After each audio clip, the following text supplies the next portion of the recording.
ਜੀ। ਗੁਰੂ ਨਾਨਕ ਪਦ ਬੰਦਨ ਪਦ ਬੰਦਨ ਸਿਮਰੋ ਅੰਗਦ ਦੁਖ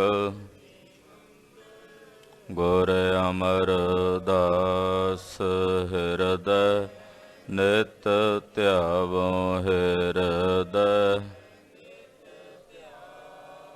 ਸ਼੍ਰੀ ਗੁਰੂ ਰਾਮਦਾਸ ਗੁਣ ਗੁਰੂ ਅਰਜਨ ਬਿਘਨਨ ਕੇ ਹਰ ਗੋਬਿੰਦ ਸ਼ੁਭ ਸ਼੍ਰੀ ਹਰਿ ਰਾਏ ਨਮੋ ਕਰ ਜੋਰੀ ਨਮੋ। ਸ੍ਰੀ ਹਰਿ ਕ੍ਰਿਸ਼ਨ ਮਨਾਉ ਤੇਗ ਬਹਾਦਰ ਪਰਮ ਸਤਿਗੁਰ ਪਰਮ। ਸ਼੍ਰੀ ਗੁਰੂ ਗੋਬਿੰਦ ਸਿੰਘ ਤਰੋਂ ਤਰਾ ਪਰ ਪੁੰਨ ਪੁੰਨ ਵਾਹਿਗੁਰੂ ਪੁੰਨ ਪੁੰਨ। ਸੀਸਾ ਬੰਦੋਂ ਬਾਰ ਬਾਰ ਜਗਦੀਸ਼ਾ ਕਰ ਸਤਿਗੁਰੂ ਤੇ ਪ੍ਰਸਾਦ ਸਚ ਹੋਏ। ਵਾਹਿਗੁਰੂ ਜੀ ਕੀ ਫਤਿਹ। ਬੇਗਨ ਬਿਨਾਸਨ ਸੋਏ ਜਿਸ ਮਹਿ ਅੰਮ੍ਰਿਤ ਗਿਆਨ ਹੈ ਮਾਨਕ ਭਗਤ ਬੈਰਾਗ। ਗੁਰੂ ਗ੍ਰੰਥ ਸਾਹਿਬ ਉਦਦ ਬੰਦੋਂ ਕਰ ਅਨਰਾਗ। ਗੁਰੂ ਗ੍ਰੰਥ ਸਾਹਿਬ ਉਦਦ ਬੰਦੋਂ ਕਰ ਅਨਰਾਗ। ਵਾਹਿਗੁਰੂ। ਸਤਨਾਮ ਸ੍ਰੀ ਵਾਹਿਗੁਰੂ ਸਾਹਿਬ ਜੀ। ਚੌਪਈ ਇਹ ਸਾਗਰ ਕਿਆ ਤਰਨ ਦੋਹੇਲਾ। ਤਾਰਹੁ ਭਵ ਜਲ ਭੂਰ ਸੁਹੇਲਾ। ਸੁਨ ਪ੍ਰਸੀਦ ਭੇ ਬਹੁ ਗਤ ਦਾਨੀ। ਬੋਲੇ ਪਰਮ ਮਨੋਹਰ ਬਾਣੀ। ਵਾਹਿਗੁਰੂ ਜੀ ਕਾ ਖਾਲਸਾ ਵਾਹਿਗੁਰੂ ਜੀ ਕੀ ਫਤਿਹ। ਜੁਗੋ ਜੁਗ ਅਟਲ ਸਤਿਗੁਰੂ ਸ੍ਰੀ ਗੁਰੂ ਗ੍ਰੰਥ ਸਾਹਿਬ ਜੀ ਮਹਾਰਾਜ ਜੀ ਦੀ ਪਵਿੱਤਰ ਹਜ਼ੂਰੀ 'ਚ ਜੁੜ ਬੈਠੀ ਗੁਰੂ ਕੀ ਸਾਜੀ ਔਰ ਨਵਾਜੀ ਹੋਈ ਗੁਰੂ ਕਾ ਖਾਸ ਰੂਪ ਗੁਰੂ ਖਾਲਸਾ ਸਾਧ ਸੰਗਤ ਜੀਓ। ਵੱਡਿਆਂ ਭਾਗਾਂ ਵਾਲੇ ਹੋ ਕਿ ਨਿਤਾ ਪ੍ਰਤੀ ਗੁਰੂ ਚਰਨਾਂ 'ਚ ਹਾਜ਼ਰੀਆਂ ਭਰ ਕੇ ਸਤਿਗੁਰੂ ਸ੍ਰੀ ਗੁਰੂ ਨਾਨਕ ਦੇਵ ਸਾਹਿਬ ਜੀ ਮਹਾਰਾਜ ਜੀ ਦੀ ਜਨਮ ਸਾਖੀ ਬਹੁਤ ਹੀ ਅਦਬ ਸਤਿਕਾਰ ਸ਼ਰਧਾ ਭਾਵਨਾ ਸਹਿਤ ਸਰਵਣ ਕਰ ਰਹੇ ਹੋ। ਕਥਾ ਸਰਵਣ ਕਰਨ ਵੇਲੇ ਸੁਰਤ ਇਸ ਤਰ੍ਹਾਂ ਇਕਾਗਰ ਹੋਵੇ। ਇਹ ਅਨੁਭਵ ਕਰਨਾ ਹੈ ਕਿ ਕਥਾ ਗੁਰਦੁਆਰਾ ਮੱਲ ਅਖਾੜਾ ਸਾਹਿਬ ਗੁਰੂ ਅੰਗਦ ਦੇਵ ਸਾਹਿਬ ਦੇ ਦਰਬਾਰ 'ਚ ਹੋ ਰਹੀ ਹੈ, ਕਿਉਂਕਿ ਇਹ ਪਹਿਲੀ ਕਥਾ ਸਤਿਗੁਰੂ ਗੁਰੂ ਨਾਨਕ ਸਾਹਿਬ ਜੀ ਦੀ ਗੁਰੂ ਅੰਗਦ ਸਾਹਿਬ ਦੇ ਦਰਬਾਰ 'ਚ ਹੋਈ। ਭਾਈ ਸਾਹਿਬ ਭਾਈ ਬਾਲਾ ਜੀ ਨੇ ਕੀਤੀ ਹੈ। ਬੜੇ ਬੜੇ ਨਾਮ ਰਸੀਏ ਗੁਰ ਸਿੱਖ, ਭਾਈ ਪਾਰੋ ਜੀ ਵਰਗੇ, ਬਾਬਾ ਬੁੱਢਾ ਸਾਹਿਬ ਜੀ ਵਰਗੇ, ਭਾਈ ਸਾਹਿਬ ਭਾਈ ਜੀਵਾ ਜੀ ਵਰਗੇ ਮਹਾਰਾਜ ਸੱਚੇ ਪਾਤਸ਼ਾਹ ਜੀ ਦੇ ਅਨੰਨ ਸੇਵਕ, ਜਿਨ੍ਹਾਂ ਨੇ ਸਾਰੀ ਕਥਾ ਸਰਵਣ ਕੀਤੀ ਹੈ। ਸਾਡੇ ਇਹੋ ਭਾਗ ਨੇ ਕਿ ਸਾਨੂੰ ਸਤਿਗੁਰਾਂ ਦੀ ਐਸੀ ਅੰਮ੍ਰਿਤਮਈ ਕਥਾ ਕਥਨ ਕਰਨ ਤੇ ਸਰਵਣ ਕਰਨ ਦਾ ਸੁਭਾਗ ਪ੍ਰਾਪਤ ਹੋ ਰਿਹਾ ਹੈ। ਜਗਤ ਗੁਰੂ ਸ੍ਰੀ ਗੁਰੂ ਨਾਨਕ ਸਾਹਿਬ ਜੀ ਮਹਾਰਾਜ ਕਾਮਰੂ ਦੇਸ਼ ਵਿੱਚ ਗਏ ਨੇ। ਕਾਮਰੂਪ ਦੇਸ਼ ਵਿੱਚ ਉੱਥੇ ਦੀਆਂ ਜਾਦੂਗਰਨੀਆਂ ਨੂੰ ਸਤਿਗੁਰਾਂ ਨੇ ਸਦਬੁੱਧੀ ਤੇ ਸਮੱਤ ਪ੍ਰਦਾਨ ਕੀਤੀ ਹੈ। ਧਰਮਸ਼ਾਲਾ ਸਥਾਪਿਤ ਕੀਤੀ ਹੈ। ਗੁਰੂ ਸਾਹਿਬ ਦੇ ਹੁਕਮ ਦੀ ਪਾਲਣਾ ਕਰਕੇ ਸੁਬਹ ਸ਼ਾਮ ਪਰਮੇਸ਼ਰ ਦਾ ਭਜਨ ਕਰਦੇ ਆ, ਅਕਾਲ ਪੁਰਖ ਦਾ ਕੀਰਤਨ ਕਰਦੇ ਹਨ। ਤਕਰੀਬਨ 5 ਦਿਨ ਸਤਿਗੁਰੂ ਜੀ ਇੱਥੇ ਰਹੇ। ਫਿਰ ਇੱਥੋਂ ਅੱਗੇ ਗਏ, ਅਨੇਕਾਂ ਜੀਵਾਂ ਨੂੰ ਤਾਰਦਿਆਂ, ਅਨੇਕਾਂ ਨਗਰਾਂ ਗ੍ਰਾਮਾਂ ਸ਼ਹਿਰਾਂ ਵਿੱਚੋਂ ਹੁੰਦਿਆਂ, ਅਨੇਕਾਂ ਜੀਵਾਂ ਦਾ ਭਲਾ ਕਰਦਿਆਂ, ਸਭ ਨੂੰ ਪਰਮੇਸ਼ਰ ਦੀ ਨਾਮ ਭਗਤੀ ਦਾ ਉਪਦੇਸ਼ ਦਿੰਦਿਆਂ ਸਤਿਗੁਰੂ ਸੱਚੇ ਪਾਤਸ਼ਾਹ ਸਮੁੰਦਰ ਕੰਢੇ ਪਹੁੰਚੇ ਹਨ। ਉਧਰ ਰਾਜਾ ਸ਼ਿਵਨਾਭ ਅਰਦਾਸਾਂ ਕਰ ਰਿਹਾ ਹੈ, ਮਹਾਰਾਜ ਮੈਨੂੰ ਦਰਸ਼ਨ ਦਿਓ, ਮੇਰਾ ਜੀਵਨ ਕਿਰਤਾਰਥ ਕਰੋ ਗਰੀਬ ਨਵਾਜ। ਗਰੀਬ ਨਵਾਜ ਸਤਿਗੁਰੂ ਜੀ ਉਹਦੀ ਭਾਵਨਾ ਪੂਰਨ ਕਰਨ ਵਾਸਤੇ ਜਾ ਰਹੇ ਨੇ। ਸਮੁੰਦਰ ਕੰਢੇ ਆ ਕੇ ਸਤਿਗੁਰੂ ਜੀ ਕਹਿੰਦੇ, ਭਾਈ ਬਾਲਾ ਜੀ ਸਮੁੰਦਰ ਕਿੰਨਾ ਸਗਾਹ ਹੈ, ਅਸੀਂ ਇਹਨੂੰ ਪਾਰ ਕਰਨਾ ਕਿਵੇਂ ਕਰੀਏ? ਭਾਈ ਬਾਲਾ ਜੀ ਕਹਿੰਦੇ, ਮਹਾਰਾਜ ਤੁਹਾਡੇ ਬਚਨਾਂ ਨਾਲ ਤਾਂ ਪੱਥਰ ਵੀ ਪਾਣੀਆਂ ਤੇ ਤਰ ਜਾਂਦੇ ਹਨ, ਵੱਡੇ ਵੱਡੇ ਸੈਲ ਪਹਾੜ ਵੀ ਤੁਹਾਡੀ ਦਇਆ ਨਾਲ ਤਰ ਜਾਂਦੇ ਨੇ ਤੁਹਾਡਾ ਨਾਮ ਲੈ ਕੇ। ਗਰੀਬ ਨਵਾਜ ਤੁਹਾਨੂੰ ਇਸ ਸਮੁੰਦਰ ਤੋਂ ਪਾਰ ਉਤਰਨਾ ਕਿਹੜਾ ਕੋਈ ਔਖਾ ਕੰਮ ਹੈ? ਭਾਈ ਸਾਹਿਬ ਭਾਈ ਬਾਲਾ ਜੀ ਉਹ ਸਤਿਗੁਰਾਂ ਨੂੰ ਬੇਨਤੀ ਕਰ ਰਹੇ। ਸਤਿਗੁਰੂ ਸੱਚੇ ਪਾਤਸ਼ਾਹ ਜੀ ਮਹਾਰਾਜ ਆਪਣੇ ਮੁਖਾਰ ਬਿੰਦ ਚੋਂ ਇਸ ਭਵ ਸਾਗਰ ਤੋਂ ਤਾਰਨ ਵਾਸਤੇ ਜੋ ਪਵਿੱਤਰ ਮੰਤਰ ਗੁਰਦੇਵ ਨੇ ਸਿੱਖਾਂ ਨੂੰ ਦਿੱਤਾ, ਮੂਲ ਮੰਤਰ, ਆਪਣੇ ਮੁਖੋਂ ਉਚਾਰਨ ਕਰਕੇ ਸਾਨੂੰ ਸਾਰਿਆਂ ਨੂੰ ਉਪਦੇਸ਼ ਦੇ ਰਹੇ ਨੇ। ਭਾਈ ਜਿਨ੍ਹਾਂ ਜਿਨ੍ਹਾਂ ਇਸ ਭਵ ਸਾਗਰ ਤੋਂ ਤਰਨਾ ਹੈ, ਸੰਸਾਰ ਸਮੁੰਦਰ ਤੋਂ ਤਰਨਾ, ਮੂਲ ਮੰਤਰ ਦਾ ਅਭਿਆਸ ਕਰੋ, ਵੱਧ ਤੋਂ ਵੱਧ ਮੂਲ ਮੰਤਰ ਦਾ ਜਾਪ ਕਰੋ, ਸਤਿਗੁਰੂ ਸੱਚੇ ਪਾਤਸ਼ਾਹ ਜੀ ਦੇ ਗੁਰ ਮੰਤਰ ਦਾ ਅਭਿਆਸ ਕਰੋ। ਆਓ ਮਹਾਰਾਜ ਗੁਰੂ ਨਾਨਕ ਪਾਤਸ਼ਾਹ ਦੇ ਪਵਿੱਤਰ ਚਰਨਾਂ ਵਿੱਚ ਆਪਣੀਆਂ ਸੁਰਤੀਆਂ ਬਿਰਤੀਆਂ ਜੋੜੀਏ। ਗੁਰੂ ਚਰਨਾਂ ਵਿੱਚ ਆਪਣੀਆਂ ਹਾਜ਼ਰੀਆਂ ਲਵਾਉਂਦਿਆਂ ਰਸਨਾ ਪਵਿੱਤਰ ਕਰਦਿਆਂ ਆਖੋ ਜੀ ਸਤਿਨਾਮ ਸ੍ਰੀ ਵਾਹਿਗੁਰੂ ਸਾਹਿਬ ਜੀ। ਸਤਿਨਾਮ ਸ੍ਰੀ ਵਾਹਿਗੁਰੂ ਸਾਹਿਬ ਜੀ। ਸਤਿਨਾਮ ਸ੍ਰੀ ਵਾਹਿਗੁਰੂ ਸਾਹਿਬ ਜੀ। ਚੌਪਈ ਇਹ ਸਾਗਰ ਕਿਆ ਤਰਨ ਦੁਹੇਲਾ। ਇਹ ਸਤਿਗੁਰੂ ਗੁਰੂ ਨਾਨਕ ਸਾਹਿਬ ਜੀ, ਇਹ ਜਿਹੜਾ ਸੰਸਾਰ ਹੈ ਇਹਨੂੰ ਤਰਨਾ ਕਿਹੜਾ ਕੋਈ ਔਖੀ ਗੱਲ ਹੈ? ਤਾਰੋ ਭਵ ਜਲ ਭੂਰ ਸੋਹੇਲਾ। ਮਹਾਰਾਜਾ ਸਮੁੰਦਰ ਨੂੰ ਇਹ ਸਮੁੰਦਰ ਤੋਂ ਤਾਰਨਾ ਕੋਈ ਔਖੀ ਗੱਲ ਨਹੀਂ। ਤੁਸੀਂ ਤਾਂ ਕਿਰਪਾ ਕਰਕੇ ਆਪਣਿਆਂ ਸੇਵਕਾਂ ਨੂੰ ਇਸ ਸੰਸਾਰ ਰੂਪੀ ਭਵਜਲ ਸਾਗਰ ਤੋਂ ਵੀ ਪਾਰ ਉਤਾਰ ਦਿੰਦੇ ਹੋ। ਆਹ ਸਮੁੰਦਰ ਤਾਂ ਮਹਾਰਾਜ ਕੁਝ ਵੀ ਨਹੀਂ। ਇਹ ਜਿਹੜਾ ਸੰਸਾਰ ਸਮੁੰਦਰ ਹੈ ਮਹਾਰਾਜ, ਤੁਸੀਂ ਇਸ ਸੰਸਾਰ ਸਮੁੰਦਰ ਤੋਂ ਵੀ ਤਾਰਦਿਆਂ ਦੇਰੀ ਨਹੀਂ ਲਾਉਂਦੇ। ਸੰਸਾਰ ਸਮੁੰਦੇ ਤਾਰ ਗੋਬਿੰਦੇ, ਤਾਰ ਲੈ ਬਾਪ ਬੀਠਲਾ। ਮਹਾਰਾਜ ਤੁਸੀਂ ਇਹ ਸੰਸਾਰ ਸਮੁੰਦਰ ਤੋਂ ਆਪਣਿਆਂ ਸੇਵਕਾਂ ਨੂੰ ਤਾਰਨ ਵਾਲੇ ਹੋ। ਸੁਨ ਪਰਸੀਦ ਪੇ ਬਹੁ ਗਤ ਦਾਨੀ। ਮੁਕਤੀ ਦਾਤੇ ਸਤਿਗੁਰੂ ਗੁਰੂ ਨਾਨਕ ਸਾਹਿਬ ਨੇ ਜਦੋਂ ਭਾਈ ਬਾਲਾ ਜੀ ਦੇ ਬਚਨ ਸੁਣੇ, ਸੁਣ ਕੇ ਸਤਿਗੁਰੂ ਜੀ ਬੜੇ ਪ੍ਰਸੰਨ ਹੋਏ, ਬੜੀ ਕਿਰਪਾ ਦੇ ਘਰ ਵਿੱਚ ਆਏ। ਬੋਲੇ ਪਰਮ ਮਨੋਹਰ ਬਾਣੀ। ਬੜੇ ਪਿਆਰੇ ਤੇ ਪਰਮ ਮਨੋਹਰ ਬਚਨ ਸਤਿਗੁਰੂ ਸੱਚੇ ਪਾਤਸ਼ਾਹ ਜੀ ਬੋਲੇ। ਇੱਕ ਓੰਕਾਰ।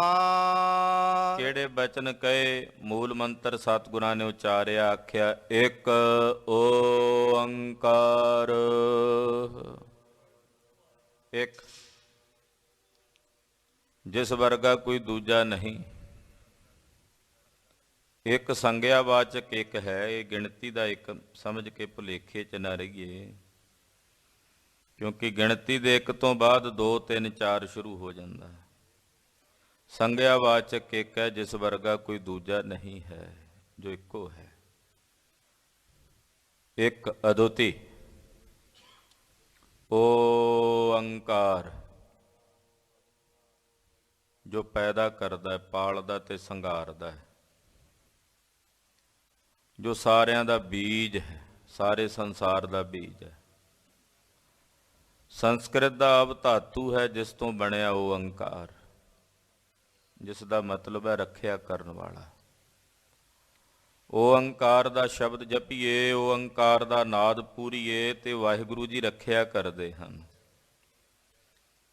ਓੰਕਾਰ ਜੋ ਸਾਰਿਆਂ ਨੂੰ ਪ੍ਰਕਾਸ਼ਦਾ ਹੈ, ਸਰਬ ਦਾ ਪ੍ਰਕਾਸ਼ਕ ਹੈ।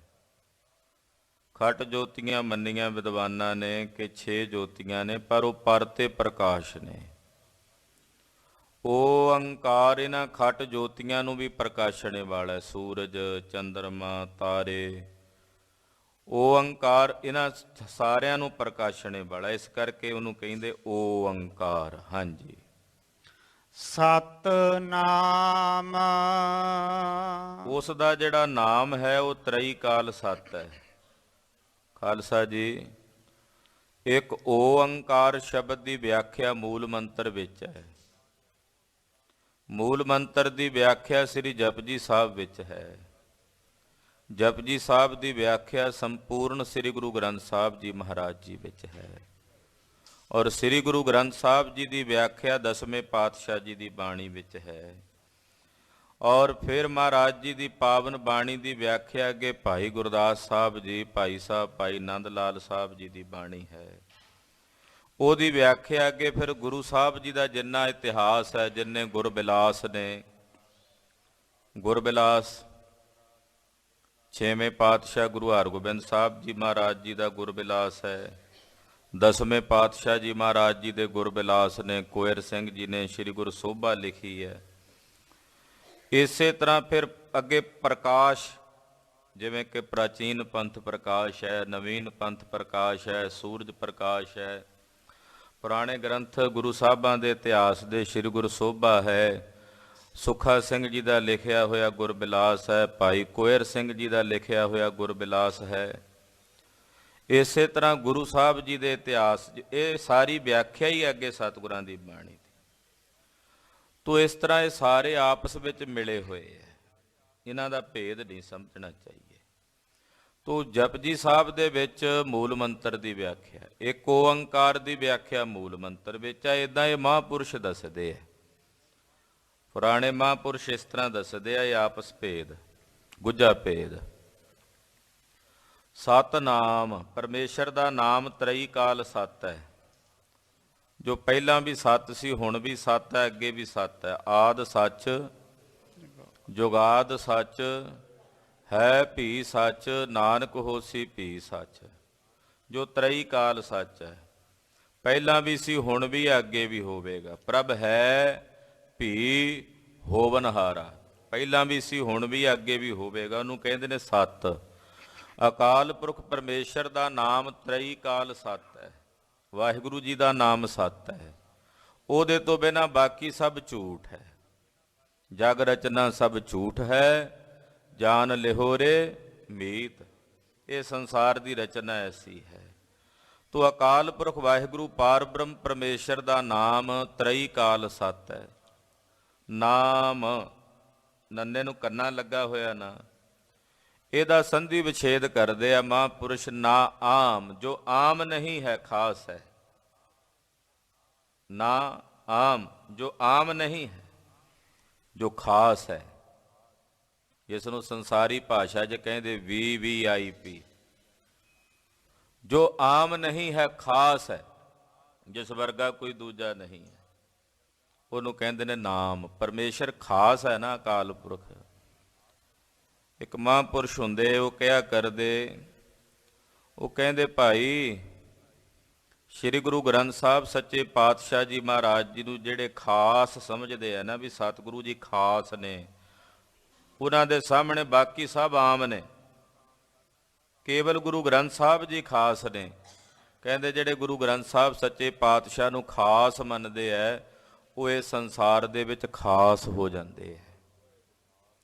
ਤੇ ਜਿਹੜੇ ਸਤਿਗੁਰਾਂ ਨੂੰ ਆਮ ਸਮਝ ਲੈਣ ਵੀ ਆਮ ਹੀ ਹੈ, ਉਹ ਵੀ ਸੰਸਾਰ 'ਚ ਆਮ ਜਿਹੀ ਹੋ ਕੇ ਚਲੇ ਜਾਂਦੇ ਆ, ਵੀ ਹੋਏ ਵੀ ਸੀ ਕਿ ਨਹੀਂ ਉਹਨਾਂ ਦਾ ਪਤਾ ਹੀ ਨਹੀਂ ਹੁੰਦਾ ਸੰਸਾਰ 'ਚ।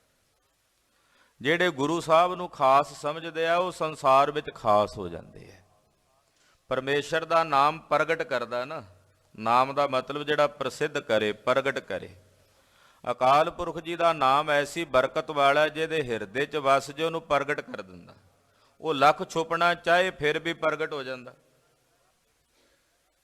ਹਰ ਮਨ ਤਨ ਵਸਿਆ ਸੋਈ, ਜੈ ਜੈਕਾਰ ਕਰੇ ਸਭ ਕੋਈ। ਜਿਹਦੇ ਹਿਰਦੇ 'ਚ ਵਸ ਜੇ ਉਹਦੀ ਜੈ ਜੈਕਾਰ ਹੋ ਜਾਂਦੀ ਹੈ ਸੰਸਾਰ 'ਚ, ਉਹ ਪ੍ਰਗਟ ਹੋ ਜਾਂਦਾ। ਉਹ ਚਾਹੇ ਵੀ ਮੈਂ ਲੁਕ ਕੇ ਰਹਾਂ, ਲੁਕ ਕੇ ਨਹੀਂ ਰਹਿੰਦਾ। ਫਿਰ ਪਾਤਸ਼ਾਹ ਦੇ ਬਚਨ ਨੇ, ਰਤਨ ਲੁਕਾਇਆ ਲੁਕੈ ਨਾਹੀ, ਜੇ ਕੋ ਰੱਖੈ ਲੁਕਾਈ। ਇਹਨੂੰ ਜੇ ਕੋਈ ਲੁਕਾਉਣਾ ਚਾਹੇ ਆਪਣੇ ਅੰਦਰ ਤੇ ਲੁਕਦਾ ਨਹੀਂ ਹੈ, ਸਗੋਂ ਫਿਰ ਪ੍ਰਗਟ ਹੋ ਜਾਂਦਾ। ਉਹ ਜਿੰਨਾ ਛੁਪਣਾ ਚਾਹੁੰਦਾ ਓਨਾ ਹੀ ਪ੍ਰਗਟ ਹੋ ਜਾਂਦਾ। ਭਾਈ ਵੀਰ ਸਿੰਘ ਜੀ ਕਹਿੰਦੇ, ਮੇਰੀ ਤਾਂ ਇੱਛਾ ਸੀ ਲੁਕਿਆ ਰਵਾਂ, ਪਰ ਲੁਕਿਆ ਰਿਹਾ ਨਹੀਂ ਜਾਂਦਾ। ਮੇਰੀ ਛੁਪੇ ਰਹਿਣ ਦੀ ਚਾਹ ਤੇ ਛੁਪ ਟੁਰ ਜਾਣ ਦੀ ਪੂਰੀ ਹੁੰਦੀ ਨਾ। ਮੈਂ ਤਰਲੇ ਲੈ ਰਿਹਾ, ਮੈਂ ਤਾਂ ਤਰਲੇ ਲੈਂਦਾ ਸੀ ਵੀ ਮੈਂ ਛੁਪਿਆ ਹੀ ਰਵਾਂ, ਪਰ ਇਹ ਪੂਰੀ ਨਹੀਂ ਹੁੰਦੀ ਇੱਛਾ। ਜਿੰਨਾ ਛੁਪਣਾ ਚਾਹੁੰਦਾ ਓਨਾ ਹੀ ਪ੍ਰਗਟ ਹੋਈ ਜਾਂਦਾ। ਖਾਲਸਾ ਜੀ, ਇਹ ਪਰਮੇਸ਼ਰ ਦੇ ਨਾਮ ਦਾ ਪ੍ਰਤਾਪ। ਨਾਮ ਦਾ ਮਤਲਬ ਹੀ ਹੈ ਜਿਹੜਾ ਪ੍ਰਗਟ ਕਰਦੇ। ਬਨਾਰਸ ਦੀਆਂ ਨਿੱਕੀਆਂ ਜੀਆਂ ਗਲੀਆਂ ਵਿੱਚ, ਜਿੱਥੇ ਅੱਜ ਵੀ ਲੰਘ ਕੇ ਜਾਣਾ ਬੜੀ ਮੁਸ਼ਕਲ ਨਾਲ ਲੰਘ ਕੇ ਜਾਣਾ ਪੈਂਦਾ ਹੈ, ਜੁਲਾਹਿਆਂ ਦੇ ਘਰ ਦੇ ਵਿੱਚ ਇੱਕ ਖੱਡੀ ਦੇ ਉੱਤੇ ਕੰਮ ਕਰਨ ਵਾਲੇ ਇੱਕ ਜੁਲਾਹਿਆਂ ਦੇ ਲੜਕੇ ਦੀ ਇਤਨੀ ਸੋਭਾ ਹੋਈ। ਮਹਾਰਾਜ ਭਗਤ ਕਬੀਰ ਜੀ ਤਾਂ ਉਹ ਕਾਹਦੀ ਵਡਿਆਈ ਸੀ? ਨਾਮ ਦੀ ਵਡਿਆਈ ਸੀ ਨਾ। ਮਹਾਰਾਜ ਭਗਤ ਰਵਿਦਾਸ ਜੀ ਮਹਾਰਾਜ, ਬਨਾਰਸ ਵਿੱਚ ਉਹਨਾਂ ਦੇ ਵੇਲੇ ਹੋਰ ਵੀ ਬੜੇ ਬੜੇ ਮਹਾਂਪੁਰਸ਼ ਹੋਏ, ਹੋਰ ਵੀ ਬੜੇ ਬੜੇ ਲੋਕ ਹੋਏ ਹੋਣਗੇ, ਪਰ ਨਾਮ ਦੇ ਪ੍ਰਤਾਪ ਸਦਕਾ ਮਹਾਰਾਜ ਭਗਤ ਰਵਿਦਾਸ ਜੀ ਦੀ ਸੋਭਾ ਹੋਈ ਸੰਸਾਰ 'ਚ। ਉਹਨਾਂ ਨੇ ਆਪ ਕਿਹਾ ਕਿ ਮੇਰੀ ਇਹ ਵਡਿਆਈ ਪਰਮੇਸ਼ਰ ਦੇ ਨਾਮ ਕਰਕੇ ਆ, ਅਕਾਲ ਪੁਰਖ ਦੇ ਨਾਮ ਕਰਕੇ ਆ। ਉਹਦੇ ਨਾਮ ਤੋਂ ਬਿਨਾਂ ਮੈਂ ਕੁਝ ਵੀ ਨਹੀਂ। ਨਾਮ ਜਿਹੜਾ ਪ੍ਰਗਟ ਕਰ ਦੇਵੇ। ਤੋ ਪਰਮੇਸ਼ਰ ਦਾ ਨਾਮ ਆਮ ਨਹੀਂ ਹੈ, ਖਾਸ ਹੈ, ਪ੍ਰਸਿੱਧ ਹੈ। ਹਾਂਜੀ, ਕਰਤਾ ਪੁਰਖ। ਉਹ ਵਾਹਿਗੁਰੂ ਕਰਤਾ ਪੁਰਖ ਹੈ। ਕਰਤਾ ਵੀ ਹੈ ਤੇ ਪੁਰਖ ਪੂਰਨੇ ਵਾਲਾ ਵੀ ਹੈ। ਕਰਤਾ ਸਾਰੇ ਸੰਸਾਰ ਦਾ ਕਰਤਾ ਉਹ ਹੈ, ਅਕਾਲ ਪੁਰਖ ਹੈ।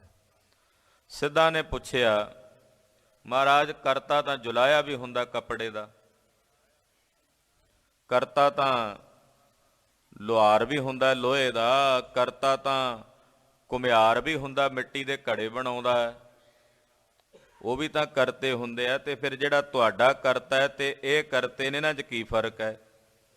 ਮਹਾਰਾਜ ਜੀ ਕਹਿੰਦੇ, ਉਹ ਮਿੱਟੀ ਦਾ ਘੜਾ ਬਣਾ ਕੇ ਵਿੱਚ ਤਾਂ ਨਹੀਂ ਵਸਦਾ, ਜੁਲਾਇਆ ਕੱਪੜਾ ਬਣਾ ਕੇ ਉਹਦੇ ਵਿੱਚ ਤਾਂ ਨਹੀਂ ਵਸਦਾ। ਜਿਹੜਾ ਸਾਡਾ ਕਰਤਾ ਹੈ ਉਹ ਸੰਸਾਰ ਨੂੰ ਕਰਕੇ ਫਿਰ ਇਹਦੇ 'ਚ ਪੁਰਖ ਪੂਰਿਆ ਵੀ ਹੋਇਆ, ਇਹਦੇ ਵਿੱਚ ਵਸਦਾ ਵੀ ਹੈ, ਇਹਦੇ 'ਚ ਰਹਿੰਦਾ ਵੀ ਹੈ। ਕੁਦਰਤ ਕਰਕੇ ਵਸਿਆ ਸੋਏ, ਉਹ ਕੁਦਰਤ ਨੂੰ ਬਣਾ ਕੇ ਸੰਸਾਰ ਦੀ ਰਚਨਾ ਕਰਕੇ ਫਿਰ ਇਹਦੇ ਵਿੱਚ ਵਸਦਾ। ਇਹੋ ਜਗ ਸੱਚੇ ਕੀ ਹੈ ਕੋਠੜੀ, ਸੱਚੇ ਕਾ ਵਿੱਚ ਵਾਸ। ਇਹ ਵਿਆਖਿਆ ਕਰਤਾ ਪੁਰਖ ਦੀ। ਇਹੋ ਜਗ ਸੱਚੇ ਕੀ ਹੈ ਕੋਠੜੀ, ਇਹ ਸੱਚੇ ਨੇ ਬਣਾਈ ਹੈ ਇਹ ਕੋਠੜੀ, ਉਹ ਕਰਤਾ ਹੈ ਸੰਸਾਰ ਦਾ। ਫਿਰ ਇਹਦੇ ਵਿੱਚ ਉਹ ਵਸਦਾ, ਇਹਦੇ ਵਿੱਚ ਰਹਿੰਦਾ ਵੀ ਹੈ। ਇਹੋ ਜਗ ਸੱਚੇ ਕੀ ਹੈ ਕੋਠੜੀ, ਸੱਚੇ ਕਾ ਵਿੱਚ ਵਾਸ। ਉਹ ਸੱਚਾ ਹੀ ਇਹਦੇ 'ਚ ਵਸਦਾ, ਇਹਦੇ 'ਚ ਰਹਿੰਦਾ ਹੈ। ਉਹਨੂੰ ਕਹਿੰਦੇ ਨੇ ਕਰਤਾ ਪੁਰਖ। ਮਹਾਂਪੁਰਸ਼ ਇਸ ਤਰ੍ਹਾਂ ਵੀ ਅਰਥ ਕਰਦੇ, ਕਰ ਨਾਮ ਹੱਥ ਦਾ, ਤਾ ਨਾਮ ਤਾਰਨੇ ਦਾ ਹੈ। ਵਿਦਵਾਨ ਇਹ ਵੀ ਅਰਥ ਕਰਦੇ। ਸੰਤ ਗਿਆਨੀ ਗੁਰਬਚਨ ਸਿੰਘ ਜੀ ਖਾਲਸਾ ਜੀ ਪਿੰਡਰਾਂ ਵਾਲੇ, ਉਹ ਕਹਿੰਦੇ ਕਰ ਨਾਮ ਹੱਥ ਦਾ, ਤਾ ਨਾਮ ਤਾਰਨੇ ਦਾ ਹੈ। ਜਿਹੜਾ ਹੱਥ ਦੇ ਕੇ ਆਪਣੇ ਸੇਵਕਾਂ ਨੂੰ ਤਾਰ ਲਵੇ ਉਹਨੂੰ ਕਹਿੰਦੇ ਨੇ ਕਰਤਾ। ਹੱਥ ਦੇ ਕੇ ਮਹਾਰਾਜ ਨੇ ਭਾਈ ਮੱਖਣ ਸ਼ਾਹ ਲੁਬਾਣੇ ਦਾ ਬੇੜਾ ਤਾਰ ਦਿੱਤਾ। ਹੱਥ ਦੇ ਕੇ ਭਾਈ ਮਨ ਸੁਖ ਦਾ ਬੇੜਾ ਮਹਾਰਾਜ ਜੀ ਨੇ ਕਿਨਾਰੇ ਲਾ ਦਿੱਤਾ। ਹੱਥ ਦੇ ਕੇ ਆਪਣੇ ਸੇਵਕ ਭਾਈ ਕਾਲੇ ਦੀ ਰੱਖਿਆ ਸਤਿਗੁਰੂ ਸਤਵੇਂ ਪਾਤਸ਼ਾਹ ਗੁਰੂ ਹਰਿਰਾਏ ਸਾਹਿਬ ਨੇ ਜੰਗ ਦੇ ਮੈਦਾਨ 'ਚ ਕੀਤੀ। ਭਾਈ ਜੈਤ ਪੁਰਾਣੇ ਤੋਂ ਬਚਾਇਆ। ਹੱਥ ਦੇ ਕੇ ਤਾਰ ਲਵੇ, ਹੱਥ ਦੇ ਕੇ ਰੱਖ ਲਵੇ, ਉਹਨੂੰ ਕਹਿੰਦੇ ਨੇ ਕਰਤਾ। ਹੱਥ ਦੇ ਕੇ ਰੱਖ ਲਵੇ, ਤਾਰ ਦੇਵੇ। ਫਿਰ ਪੂ ਨਾਮ ਨਰਕਾਂ ਦਾ ਹੁੰਦਾ, ਰੱਖ ਨਾਮ ਰੱਖਿਆ ਕਰਨੇ ਵਾਲੇ ਦਾ ਹੁੰਦਾ, ਪੁਰਖ। ਪੂ ਕਹਿੰਦੇ ਨੇ ਨਰਕ ਨੂੰ, ਰੱਖ ਕਰੇ ਰੱਖਿਆ। ਜਿਹੜਾ ਨਰਕਾਂ ਵਿੱਚ ਨਾ ਡਿੱਗਣ ਦੇਵੇ ਆਪਣੇ ਸੇਵਕ ਨੂੰ, ਨਰਕਾਂ ਵਿੱਚੋਂ ਵੀ ਆਪਣੇ ਸੇਵਕ ਨੂੰ ਧੂ ਕੇ ਬਾਹਰ ਕੱਢ ਲਵੇ, ਉਹਨੂੰ ਕਹਿੰਦੇ ਨੇ ਪੁਰਖ। ਜਿਵੇਂ ਪਾਤਸ਼ਾਹ ਦਾ ਬਚਨ ਹੈ ਗੁਰਬਾਣੀ ਦਾ, ਕਾਢੀ ਨਰਕ ਤੇ ਧੂ। ਮਹਾਰਾਜ ਜੀ ਤੁਸੀਂ ਧੂ ਕੇ ਖਿੱਚ ਕੇ ਮੈਨੂੰ ਨਰਕਾਂ ਵਿੱਚੋਂ ਬਾਹਰ ਕੱਢ ਲਿਆ, ਤੁਸੀਂ ਉਹ ਪੁਰਖ। ਫਿਰ ਪੁਰ ਜਮਾ ਖਾ, ਏਦਾਂ ਵੀ ਅਰਥ ਕਰਦੇ ਮਹਾਂਪੁਰਸ਼। ਪੁਰ ਨਾਮ ਹੁੰਦਾ ਪੁਰੀਆਂ ਦਾ। ਆ ਕਿੰਨੀਆਂ ਪੁਰੀਆਂ ਨੇ? ਬ੍ਰਹਮਪੁਰੀ, ਸ਼ਿਵਪੁਰੀ, ਕਿਤਨੀਆਂ ਪੁਰੀਆਂ ਨੇ ਸੰਸਾਰ 'ਚ? 14 ਪੁਰੀਆਂ ਨੇ। ਇਹ ਜਿਤਨੀਆਂ ਪੁਰੀਆਂ ਨੇ, ਖਾ ਨਾਮ ਇਹਨਾਂ ਨੂੰ ਪ੍ਰਕਾਸ਼ਣ ਵਾਲਾ। ਇਹ ਜਿਤਨੀਆਂ ਪੁਰੀਆਂ ਨੇ, ਇਹਨਾਂ ਸਾਰੀਆਂ ਪੁਰੀਆਂ ਨੂੰ ਪ੍ਰਕਾਸ਼ਣ ਵਾਲਾ ਅਕਾਲ ਪੁਰਖ ਪਰਮੇਸ਼ਰ ਹੈ। ਫਿਰ ਖਾ ਨਾਮ ਨਾਸ਼ ਕਰਨ ਦਾ ਵੀ ਹੈ। ਖੈ ਨਾਸ਼ ਕਰਨਾ। ਇਹ ਜਿਤਨੀਆਂ ਪੁਰੀਆਂ ਨੇ ਨਾ, ਸਾਰੀਆਂ ਪੁਰੀਆਂ ਨੂੰ ਖੈ ਨਾਸ਼ ਕਰਨ ਵਾਲਾ, ਉਹਨੂੰ ਵੀ ਕਹਿੰਦੇ ਆ ਪੁਰਖ। ਤੋ ਇਸ ਪ੍ਰਕਾਰ ਨਾਲ ਪੁਰਖ ਦੇ ਵੀ ਅਰਥ ਕੀਤੇ ਆ ਮਹਾਂਪੁਰਸ਼ਾਂ ਨੇ ਜਪਜੀ ਸਾਹਿਬ ਦੇ ਟੀਕੇ ਵਿੱਚ। ਤੋ ਪੁਰਖ ਦਾ ਮੁੱਖ ਅਰਥ ਹੈ ਜਿਹੜਾ ਸਭ ਨੂੰ ਪੂਰਨੇ ਵਾਲਾ, ਸਭ ਨੂੰ ਭਰਨ ਵਾਲਾ ਹੈ, ਸਭ ਨੂੰ ਪਾਲਣ ਵਾਲਾ ਹੈ, ਉਹਨੂੰ ਕਹਿੰਦੇ ਨੇ ਪੁਰਖ। ਜਿਹੜਾ ਸਾਰਿਆਂ ਵਿੱਚ ਵਸਦਾ ਹੈ, ਸਾਰਿਆਂ ਵਿੱਚ ਰਹਿੰਦਾ ਹੈ, ਸਭ ਨੂੰ ਪੂਰਨੇ ਵਾਲਾ ਹੈ, ਉਹਨੂੰ ਕਹਿੰਦੇ ਆ ਪੁਰਖ। ਉਹਦੇ ਲਈ ਜਿਤਨੀਆਂ ਸੰਸਾਰ ਦੇ ਜੀਵ ਨੇ, ਸਭ ਜੀਵ ਰੂਪੀ ਇਸਤਰੀਆਂ ਹਨ, ਔਰ ਉਹ ਅਕਾਲ ਪੁਰਖ ਵਾਹਿਗੁਰੂ ਪਰਮੇਸ਼ਰ ਇੱਕੋ ਪੁਰਖ ਹੈ, ਇਹਨਾਂ ਸਾਰਿਆਂ ਨੂੰ ਪੂਰਨੇ ਵਾਲਾ, ਉਹਨੂੰ ਕਹਿੰਦੇ ਨੇ ਕਰਤਾ ਪੁਰਖ। ਫਿਰ ਕਰਤਾ ਦੇ ਅਰਥ ਏਦਾਂ ਵੀ ਕੀਤੇ ਹੈ, ਕਰਤਾ ਨਿਸ਼ੇਧ ਕਰਕੇ। ਕਾ ਨਾਮ ਹੁੰਦਾ ਹੈ ਕੋਝੇ ਪੰਨ ਤੋਂ ਆਪਣੇ ਆਪ ਨੂੰ ਛੁਡਾ ਕੇ ਪਰਮੇਸ਼ਰ ਦੇ ਰੰਗ ਵਿੱਚ ਰੰਗਿਆ ਹੋਇਆ। ਏਦਾਂ ਵੀ ਅਰਥ ਕਰਦੇ। ਅਰਥ ਬੇਅੰਤ ਨੇ। ਇਹਨੂੰ ਗੌਣ ਅਰਥ ਕਹਿੰਦੇ ਆ। ਮੁੱਖ ਅਰਥ ਇੱਕੋ ਹੀ ਹੁੰਦਾ ਹੈ। ਗੌਣ ਅਰਥ ਜਿਹੜੇ ਨੇ ਉਹ ਮਹਾਂਪੁਰਸ਼ਾਂ ਦੇ ਅਨੁਭਵ ਦੇ ਵਿੱਚ ਜਿਵੇਂ ਜਿਵੇਂ ਆਉਂਦੇ ਉਹ ਤਿਵੇਂ ਤਿਵੇਂ ਚੱਲਦੇ ਆ। ਤੋ ਕਰਤਾ ਪੁਰਖ ਜਿਹੜਾ ਸਾਰੇ ਸੰਸਾਰ ਨੂੰ ਕਰਨ ਵਾਲਾ ਹੈ, ਔਰ ਕਰਕੇ ਫਿਰ ਸਾਰਿਆਂ ਵਿੱਚ ਪੂਰਿਆ ਹੋਇਆ ਹੈ। ਨਿਰਭਉ। ਉਹ ਨਿਰਭਉ ਹੈ, ਉਹਨੂੰ ਡਰ ਨਹੀਂ ਜੇ ਕਿਸੇ ਦਾ, ਉਹਨੂੰ ਭਉ ਨਹੀਂ ਜੇ ਕਿਸੇ ਦਾ। ਉਹ ਭਉ ਤੋਂ ਰਹਿਤ ਹੈ, ਖੌਫ ਤੋਂ ਰਹਿਤ ਹੈ, ਭਉ ਤੋਂ ਰਹਿਤ ਹੈ। ਨਿਰਭਉ, ਭਉ ਤੋਂ ਰਹਿਤ। ਨਿਰ ਨਾਮ ਰਹਿਤ ਦਾ ਹੈ। ਸਿੱਧ ਕਹਿਣ ਲੱਗੇ ਮਹਾਰਾਜ ਤੁਸੀਂ ਨਿਰਭਉ ਕਹਿੰਦੇ ਹੋ, ਵੀ ਨਿਰਭਉ ਤਾਂ ਰਾਵਣ ਵੀ ਸੀ, ਉਹ ਕਿਹੜਾ ਡਰਦਾ ਸੀ ਕਿਸੇ ਤੋਂ। ਨਿਰਭਉ ਤਾਂ ਹਰਣਾਕਸ਼ ਵੀ ਸੀ, ਉਹ ਵੀ ਨਹੀਂ ਸੀ ਡਰਦਾ, ਉਹ ਕਿਸੇ ਦਾ ਭੈ ਨਹੀਂ ਸੀ ਮੰਨਦਾ। ਤੇ ਨਿਰਭਉ ਦਾ ਕੰਸ ਵੀ ਟੁਰਿਆ ਫਿਰਦਾ ਸੀ। ਨਿਰਭਉ ਤਾਂ ਬੜੇ ਬੜੇ ਹੋਏ ਸੰਸਾਰ 'ਚ।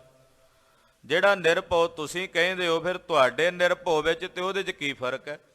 ਫਿਰ ਤਾਂ ਨਿਰਭਉ ਵੀ ਨਿਰਭਉ ਹੈ, ਰਾਵਣ ਵੀ ਨਿਰਭਉ ਹੈ, ਤੇ ਹਰਣਾਕਸ਼ ਵੀ ਨਿਰਭਉ ਹੈ। ਜਿਹੜਾ ਕਹਿੰਦਾ ਮੈਂ ਨਹੀਂ ਡਰਦਾ, ਜਲੇ ਹਰਣਾਕਸ਼ ਥਲੇ ਹਰਣਾਕਸ਼, ਇਹ ਕਹਿੰਦਾ ਸੀ। ਇਹਨੂੰ ਖਾਲਸਾ ਜੀ ਅਤੀ ਵਿਆਪਤੀ ਦੋਸ਼ ਕਹਿੰਦੇ ਆ ਸ਼ਾਸਤਰੀ ਭਾਸ਼ਾ ਵਿੱਚ। ਵੀ ਇੱਕ ਚੀਜ਼ ਜਿਹੜੀ ਬਹੁਤਿਆਂ 'ਚ ਘਟ ਜਾਵੇ ਉਹਨੂੰ ਅਤੀ ਵਿਆਪਤੀ ਦੋਸ਼ ਕਹਿੰਦੇ ਆ। ਕਿਸੇ ਨੇ ਆਖਿਆ ਉਹ ਵੇਖੋ ਲਾਲ ਦੌੜਿਆ ਜਾਂਦਾ ਹੈ। ਹੁਣ ਲਾਲ ਰੰਗ ਦਾ ਤਾਂ ਬਲਦ ਵੀ ਦੌੜ ਸਕਦਾ ਹੈ, ਲਾਲ ਰੰਗ ਦਾ ਘੋੜਾ ਵੀ ਦੌੜ ਸਕਦਾ ਹੈ, ਲਾਲ ਰੰਗ ਦੀ ਗਊ ਵੀ ਦੌੜ ਸਕਦੀ ਹੈ। ਕਿਸੇ ਆਖਿਆ ਜੀ ਉਹ ਵੇਖੋ ਜਾਨਵਰ ਦੀਆਂ 4 ਲੱਤਾਂ ਨੇ। ਹੁਣ 4 ਲੱਤਾਂ ਘੋੜੇ ਦੀਆਂ ਵੀ ਹੁੰਦੀਆਂ ਨੇ, 4 ਲੱਤਾਂ ਬਲਦ ਦੀਆਂ ਵੀ। ਇੱਕੋ ਚੀਜ਼ ਬਹੁਤਿਆਂ 'ਚ ਘਟ ਗਈ। ਕਿਸੇ ਆਖਿਆ ਜੀ ਫਲਾਣੇ ਬੰਦੇ ਨੇ ਪੱਗ ਬੱਧੀ ਹੈ ਸਿਰ ਤੇ, ਦੂਜਾ ਕਹਿੰਦਾ ਵੀ ਪੱਗ ਬੰਨਣ ਵਾਲੇ ਤਾਂ ਹੋਰ ਵੀ ਬਹੁਤ ਨੇ, ਇੱਕੋ ਬਹੁਤ। ਯਾਨੀ ਕਿ ਇੱਕੋ ਚੀਜ਼ ਜਿਹੜੀ ਬਹੁਤਿਆਂ 'ਚ ਘਟ ਜਾਏ ਉਹਨੂੰ ਕਹਿੰਦੇ ਨੇ ਅਤੀ ਵਿਆਪਤੀ ਦੋਸ਼। ਹੁਣ ਜਦੋਂ ਸਤਿਗੁਰਾਂ ਕਿਹਾ ਨਿਰਭਉ ਤੇ ਅਤੀ ਵਿਆਪਤੀ ਦੋਸ਼ ਲਾਉਂਦੇ ਉਹ ਸਿੱਧ, ਉਹ ਕਹਿੰਦੇ ਜੀ ਨਿਰਭਉ ਤਾਂ ਰਾਵਣ ਵੀ ਹੈ, ਨਿਰਭਉ ਤਾਂ ਹਰਣਾਕਸ਼ ਵੀ ਹੈ, ਤੇ ਨਿਰਭਉ ਤਾਂ ਕੰਸ ਵੀ ਹੈ ਜੀ। ਉਹ ਵੀ ਆਪਣੇ ਆਪ ਨੂੰ ਬੜੇ ਬੜੇ ਦਾਨਵ ਰਾਖਸ਼ ਹੋਏ ਨੇ, ਮਦ ਕੈਟਬ ਵਰਗੇ, ਸੁੰਭ ਨਿਸੁੰਭ ਵਰਗੇ, ਸਰਣਵਤ ਬੀਜ ਵਰਗੇ, ਉਹ ਕਹਿੰਦੇ ਅਸੀਂ ਨਿਰਭਉ, ਅਸੀਂ ਨਹੀਂ ਡਰ ਮੰਨਦੇ ਕਿਸੇ ਦਾ। ਨਿਰਭਉ ਤਾਂ ਉਹ ਵੀ ਹੋਏ ਨੇ। ਮਹਾਰਾਜ ਫਿਰ ਤੁਹਾਡਾ ਜਿਹੜਾ ਤੁਸੀਂ ਕਹਿੰਦੇ ਹੋ ਨਿਰਭਉ, ਤੇ ਫਿਰ ਉਹ ਨਿਰਭਉ ਮਿਲ ਨਾ ਗਏ, ਫਿਰ ਉਹ ਤਾਂ ਵਿੱਚ ਇੱਕੋ ਜਿਹੇ ਹੋ ਗਏ। ਤੁਸੀਂ ਪਹਿਲਾਂ ਕਹਿ ਕੇ ਆਏ ਹੋ ਏਕ ਓੰਕਾਰ। ਹੁਣ ਇਹ ਜਿਹੜਾ ਅਤੀ ਵਿਆਪਤੀ ਦੋਸ਼ ਹੈ, ਇਹਦੀ ਨਿਰਵਿਰਤੀ ਲਈ ਮਹਾਰਾਜ ਜੀ ਅਗਲਾ ਸ਼ਬਦ ਉਚਾਰਦੇ, ਸੁਣੋ ਜੀ। ਨਿਰਵੈਰ। ਮਹਾਰਾਜ ਜੀ ਕਹਿੰਦੇ ਜਿਹੜਾ ਸਾਡਾ ਸਾਹਿਬ ਹੈ ਨਾ ਨਿਰਭਉ, ਉਹ ਨਿਰਭਉ ਦੇ ਨਾਲ ਨਾਲ ਨਿਰਵੈਰ ਵੀ ਆ, ਉਹਦਾ ਕਿਸੇ ਨਾਲ ਵੈਰ ਨਹੀਂ। ਆਖੋ ਸਤਿਨਾਮ ਸ੍ਰੀ ਵਾਹਿਗੁਰੂ। ਜਿਹੜੇ ਨਿਰਭਉ ਤੁਸੀਂ ਮੰਨੀ ਬੈਠੇ ਹੋ, ਰਾਵਣ ਵੈਰ ਵੀ ਰੱਖਦਾ ਲੋਕਾਂ ਨਾਲ, ਰਾਮ ਜੀ ਦੇ ਨਾਲ ਉਹਨੇ ਵੈਰ ਰੱਖਿਆ। ਕੰਸ ਵੈਰ ਰੱਖਦਾ ਸੀ ਕ੍ਰਿਸ਼ਨ ਨਾਲ, ਹਰਨਾਕਸ਼ ਵੈਰ ਰੱਖਦਾ ਸੀ ਵਿਸ਼ਨੂੰ ਨਾਲ। ਜਿੰਨੇ ਉਹ ਦਾਨਵ ਰਾਖਸ਼ ਹੋਏ ਨੇ ਉਹ ਵੀ ਤਾਂ ਉਹਦਾ ਵੈਰ ਰੱਖਦੇ ਸੀ। ਜਿਹੜਾ ਸਾਡਾ ਸਾਹਿਬ ਹੈ, ਜਿਹਨੂੰ ਅਸੀਂ ਇੱਕ ਕਹਿ ਰਹੇ ਹਾਂ, ਉਹ ਨਿਰਭਉ ਦੇ ਨਾਲ ਨਾਲ ਨਿਰਵੈਰ ਵੀ ਆ, ਉਹਦਾ ਕਿਸੇ ਨਾਲ ਵੈਰ ਨਹੀਂ ਹੈ। ਉਹ ਵੈਰ ਕਰੇ ਕਿਹਦੇ ਨਾਲ, ਜਦੋਂ ਸਭ ਕੁਝ ਤਾਂ ਉਹਦੀ ਆਪਣੀ ਅੰਸ਼ ਤੋਂ ਪੈਦਾ ਹੋਇਆ। ਆਖੋ ਸਤਿਨਾਮ ਸ੍ਰੀ ਵਾਹਿਗੁਰੂ। ਜਦੋਂ ਆਪਣੀ ਅੰਸ਼ ਤੋਂ ਹੀ ਉਹਦੇ ਸਭ ਕੁਝ ਬਣਿਆ, ਉਹਨੇ ਇੱਕ ਨਹੀਂ ਆਪਣਾ ਆਪ ਸਾਰੇ ਪਾਸੇ ਪਸਾਰਿਆ। ਏਕ ਮੇਵਾਏ ਪ੍ਰਜਾਇਤੀ ਬਹੁ ਸ਼ਿਆਮਾ। ਮੈਂ ਇੱਕ ਤੋਂ ਬਹੁ ਰੂਪ ਹੋਣ ਦਾ ਸੰਕਲਪ ਉਹਨੇ ਕੀਤਾ, ਇੱਕ ਤੋਂ ਅਨੇਕ ਹੋ ਗਿਆ। ਤੇ ਫਿਰ ਉਸ ਵਾਹਿਗੁਰੂ ਨੂੰ, ਉਸ ਪਾਰ ਬ੍ਰਹਮ ਪਰਮੇਸ਼ਰ ਨੂੰ ਕਿਸੇ ਨਾਲੋਂ ਵੈਰ ਕਿਵੇਂ ਕਰੇ, ਜਦੋਂ ਉਹ ਆਪਣੇ ਆਪ ਤੋਂ ਆਪਣੇ ਆਪ ਨਾਲ ਵੈਰ ਕਿਵੇਂ ਕਰੇ, ਆਪਣੀ ਅੰਸ਼ ਨਾਲ ਕਿਵੇਂ ਵੈਰ ਕਰੇ। ਇਸ ਕਰਕੇ ਮੇਰਾ ਵਾਹਿਗੁਰੂ ਨਿਰਵੈਰ ਹੈ, ਉਹ ਵੈਰਾਂ ਤੋਂ ਰਹਿਤ ਹੈ, ਉਹਦਾ ਕਿਸੇ ਨਾਲ ਵੈਰ ਨਹੀਂ। ਅਕਾਲ ਮੂਰਤ। ਉਹਦੀ ਜਿਹੜੀ ਮੂਰਤ ਹੈ, ਉਹਦੀ ਜਿਹੜੀ ਹਸਤੀ ਹੈ, ਉਹਦਾ ਜਿਹੜਾ ਵਜੂਦ ਹੈ, ਉਹ ਅਕਾਲ ਹੈ, ਉਹ ਕਾਲ ਦੇ ਵਿੱਚ ਨਹੀਂ ਆਉਂਦੀ। ਅਕਾਲ ਮੂਰਤ, ਉਹਦੀ ਮੂਰਤ ਕਾਲ ਦੇ ਦਾਇਰੇ ਵਿੱਚ ਨਹੀਂ। ਦੁਨੀਆ ਦੀਆਂ ਜਿੰਨੀਆਂ ਮੂਰਤੀਆਂ ਨੇ, ਮੂਰਤਾਂ ਨੇ, ਉਹ ਸਭ ਕਾਲ ਦੇ ਵਸ ਹੋ ਜਾਂਦੀਆਂ, ਉਹ ਸਭ ਬਿਨਸ ਜਾਂਦੀਆਂ। ਚਾਹੇ ਉਹ ਮਨੁੱਖਾਂ ਦੀਆਂ ਸਰੀਰਾਂ ਦੀਆਂ ਮੂਰਤਾਂ ਪਰਮੇਸ਼ਰ ਨੇ ਘੜੀਆਂ ਨੇ, ਵੀ ਬਿਨਸ ਜਾਂਦੀਆਂ। ਇੱਕ ਵਿਦਵਾਨ ਕਵੀ ਬੜਾ ਸੁੰਦਰ ਲਿਖਦਾ ਹੈ, ਇੱਕ ਮੁਰਦਿਆਂ ਦੀ ਕਬਰ ਦੇ ਕੋਲ ਜਾ ਕੇ ਬਹਿ ਗਿਆ ਤੇ ਵੇਖ ਕੇ ਕਹਿੰਦਾ, ਵੇ ਰੱਬਾ ਇੰਨੀਆਂ ਸੋਹਣੀਆਂ ਮੂਰਤਾਂ ਬਣਾਇਆ ਨਾ ਕਰ, ਬਣਾਏ ਬਿਨਾਂ ਨਹੀਂ ਜੇ ਤੂੰ ਰਹਿ ਸਕਦਾ ਤਾਂ ਏਦਾਂ ਫਿਰ ਮਿੱਟੀ 'ਚ ਰੁਲਾਇਆ ਨਾ ਕਰ। ਕਿਉਂਕਿ ਇਹ ਸੱਚਾਈ ਹੈ, ਜਿੰਨੀਆਂ ਮੂਰਤਾਂ ਸੰਸਾਰ 'ਚ ਬਣਨੀਆਂ ਉਹ ਮਿਟਣੀਆਂ ਨੇ, ਉਹ ਖਤਮ ਹੋਣੀਆਂ ਨੇ। ਪਰ ਇੱਕ ਪਰਮੇਸ਼ਰ ਦੀ ਮੂਰਤ ਹੈ ਜਿਸ ਨੇ ਕਦੇ ਖਤਮ ਨਹੀਂ ਹੋਣਾ, ਜਿਹਦੀ ਮੂਰਤ ਸदैव ਹੀ ਹੈ, ਉਹਨੂੰ ਕਹਿੰਦੇ ਨੇ ਅਕਾਲ ਮੂਰਤ। ਜਿਸ ਦੀ ਮੂਰਤ ਅਕਾਲ, ਕਾਲ ਦੇ ਦਾਇਰੇ ਤੋਂ ਪਰੇ। ਕਾਲ ਕਹਿੰਦੇ ਸਮੇਂ ਨੂੰ। ਹਰ ਚੀਜ਼ ਸਮੇਂ ਨੇ ਬਣਾਈ, ਸਮੇਂ ਨੇ ਸਮੇਟ ਲੈਣੀ। ਕਾਲ ਪਾਏ ਬ੍ਰਹਮਾ ਬਪਤਰਾ, ਕਾਲ ਪਾਏ ਸਿਵਜੂ ਅਵਤਰਾ, ਕਾਲ ਪਾਏ ਕਰ ਬਿਸ਼ਨ ਪ੍ਰਕਾਸ਼ਾ, ਸਕਲ ਕਾਲ ਕਾ ਕੀਆ ਤਮਾਸ਼ਾ। ਇਹ ਸਭ ਕੁਝ ਕਾਲ ਦਾ ਤਮਾਸ਼ਾ ਹੈ, ਕਾਲ ਨੇ ਬਣਾਇਆ। ਜਲ ਕਹਾਂ ਥਲ ਕਹਾਂ ਗगन के गौन कहाँ, काल के बनाए सब है काल ही चबाहेंगे। काल ने बनाया, काल ने भख जाना। पर एक निरंकार अकाल पुरख वाहिगुरू परमेश्वर की मूरत है, जिहड़ी अकाल है, वो किसी टाइम विच, वो किसी समय विच बद्ध नहीं है। ਉਹਨੂੰ ਸਮੇਂ ਨੇ ਬਣਾਇਆ ਹੀ ਨਹੀਂ, ਸਮਾਂ ਉਹਦੇ ਤੋਂ ਬਣਿਆ, ਪਰ ਉਹਨੂੰ ਸਮੇਂ ਨੇ ਨਹੀਂ ਬਣਾਇਆ, ਕਾਲ ਨੇ ਨਹੀਂ ਬਣਾਇਆ। ਉਹਨੂੰ ਕਹਿੰਦੇ ਨੇ ਅਕਾਲ ਮੂਰਤ, ਜੋ ਸਮੇਂ ਦੇ ਦਾਇਰੇ ਤੋਂ ਬਾਹਰ ਹੈ। ਹਾਂਜੀ। ਅਜੂਨੀ। ਔਰ ਅਕਾਲ ਮੂਰਤ, ਮੇਰੀ ਉਹਦੇ ਵਿੱਚ ਰਤ ਰਤੀ ਪ੍ਰੀਤ ਹੈ। ਮੂਰਤ, ਮੇਰੀ ਉਹਦੇ ਵਿੱਚ ਰਤੀ ਪ੍ਰੇਮ ਹੈ, ਮੈਂ ਉਹਦੇ ਨਾਲ ਪ੍ਰੇਮ ਕਰਦਾ। ਜੋ ਅਕਾਲ ਹੈ, ਖਾਲਸਾ ਅਕਾਲ ਦਾ ਪੁਜਾਰੀ ਹੈ, ਖਾਲਸਾ ਅਕਾਲ ਦੀ ਪੂਜਾ ਕਰਦਾ। ਪੂਜਾ ਅਕਾਲ ਕੀ, ਦਿਦਾਰ ਖਾਲਸੇ ਕਾ, ਪਰਚਾ ਸ਼ਬਦ ਕਾ। ਪੂਜਾ ਅਕਾਲ ਪੁਰਖ ਦੀ ਹੈ, ਖਾਲਸੇ ਨੇ ਕਰਨੀ। ਜੇ ਦਰਸ਼ਨਾਂ ਦੀ ਇੱਛਾ ਹੋਵੇ ਅਕਾਲ ਪੁਰਖ ਦੇ, ਜੇ ਮਨ 'ਚ ਇੱਛਾ ਹੋਵੇ ਵੀ ਅਕਾਲ ਪੁਰਖ ਦੇ ਦਰਸ਼ਨ ਕਰਨੇ ਆ, ਤਾਂ ਖਾਲਸੇ ਪੰਥ ਦੇ ਦਰਸ਼ਨ ਕਰ ਲਓ, ਅਕਾਲ ਪੁਰਖ ਦੇ ਦਰਸ਼ਨ ਹਨ। ਪੂਜਾ ਅਕਾਲ ਕੀ, ਦਿਦਾਰ ਖਾਲਸੇ ਕਾ। ਤੇ ਜੇ ਮਨ ਪਰਚਾਉਣਾ ਹੋਵੇ ਵੀ ਮਨ ਕਿੱਥੇ ਲਾਈਏ ਆਪਣਾ, ਤਾਂ ਮਹਾਰਾਜ ਜੀ ਕਹਿੰਦੇ ਮਨ ਸ਼ਬਦ ਵਿੱਚ ਲਾਓ, ਪਰਚਾ ਸ਼ਬਦ ਕਾ। ਸ਼ਬਦ ਵਿੱਚ ਪਰਚਾ, ਮਨ ਸ਼ਬਦ ਵਿੱਚ ਲੱਗਾ ਰਹੇ ਗੁਰੂ ਕੇ ਸਿੱਖ ਦਾ। ਤੋ ਅਕਾਲ ਹੈ ਜੋ ਵਾਹਿਗੁਰੂ ਪਰਮੇਸ਼ਰ, ਉਹਦੀ ਮੂਰਤ ਅਕਾਲ ਹੈ। ਔਰ ਸੈਭੰ ਸਵਤੇ ਅਜੂਨੀ, ਉਹ ਜੂਨੀਆਂ ਤੋਂ ਰਹਿਤ ਆ, ਉਹ ਜੂਨੀਆਂ ਵਿੱਚ ਨਹੀਂ ਆਇਆ। ਪਰਮੇਸ਼ਰ ਜੂਨੀਆਂ ਵਿੱਚ ਨਹੀਂ ਆਉਂਦਾ, ਉਹ ਅਜੂਨੀ ਹੈ, ਉਹ ਜੂਨੀਆਂ ਤੋਂ ਰਹਿਤ ਹੈ। ਹਾਂਜੀ। ਸੈਭੰ ਸਵਤੇ ਪ੍ਰਕਾਸ਼ ਹੈ, ਉਹ ਆਪਣੇ ਆਪ ਤੋਂ ਪ੍ਰਕਾਸ਼ਿਆ, ਉਹਨੂੰ ਕਿਸੇ ਨੇ ਬਣਾਇਆ ਨਹੀਂ ਹੈ। ਸੈਭੰ ਸੈਭੰ, ਜੋ ਸਵਤੇ ਪ੍ਰਕਾਸ਼ ਹੈ, ਜੋ ਆਪਣੇ ਆਪ ਤੋਂ ਬਣਿਆ ਹੈ, ਉਹਨੂੰ ਕਹਿੰਦੇ ਨੇ ਅਕਾਲ ਪੁਰਖ ਵਾਹਿਗੁਰੂ ਪਰਮੇਸ਼ਰ। ਇੱਥੇ ਤੱਕ ਪਰਮੇਸ਼ਰ ਦੇ ਨਿਰਗੁਣ ਸਰੂਪ ਦਾ ਵਰਣਨ ਹੋਇਆ। ਇਹਨੂੰ ਨਿਰਗੁਣ ਸਰੂਪ ਕਹਿੰਦੇ ਆ ਪ੍ਰਮਾਤਮਾ ਦਾ।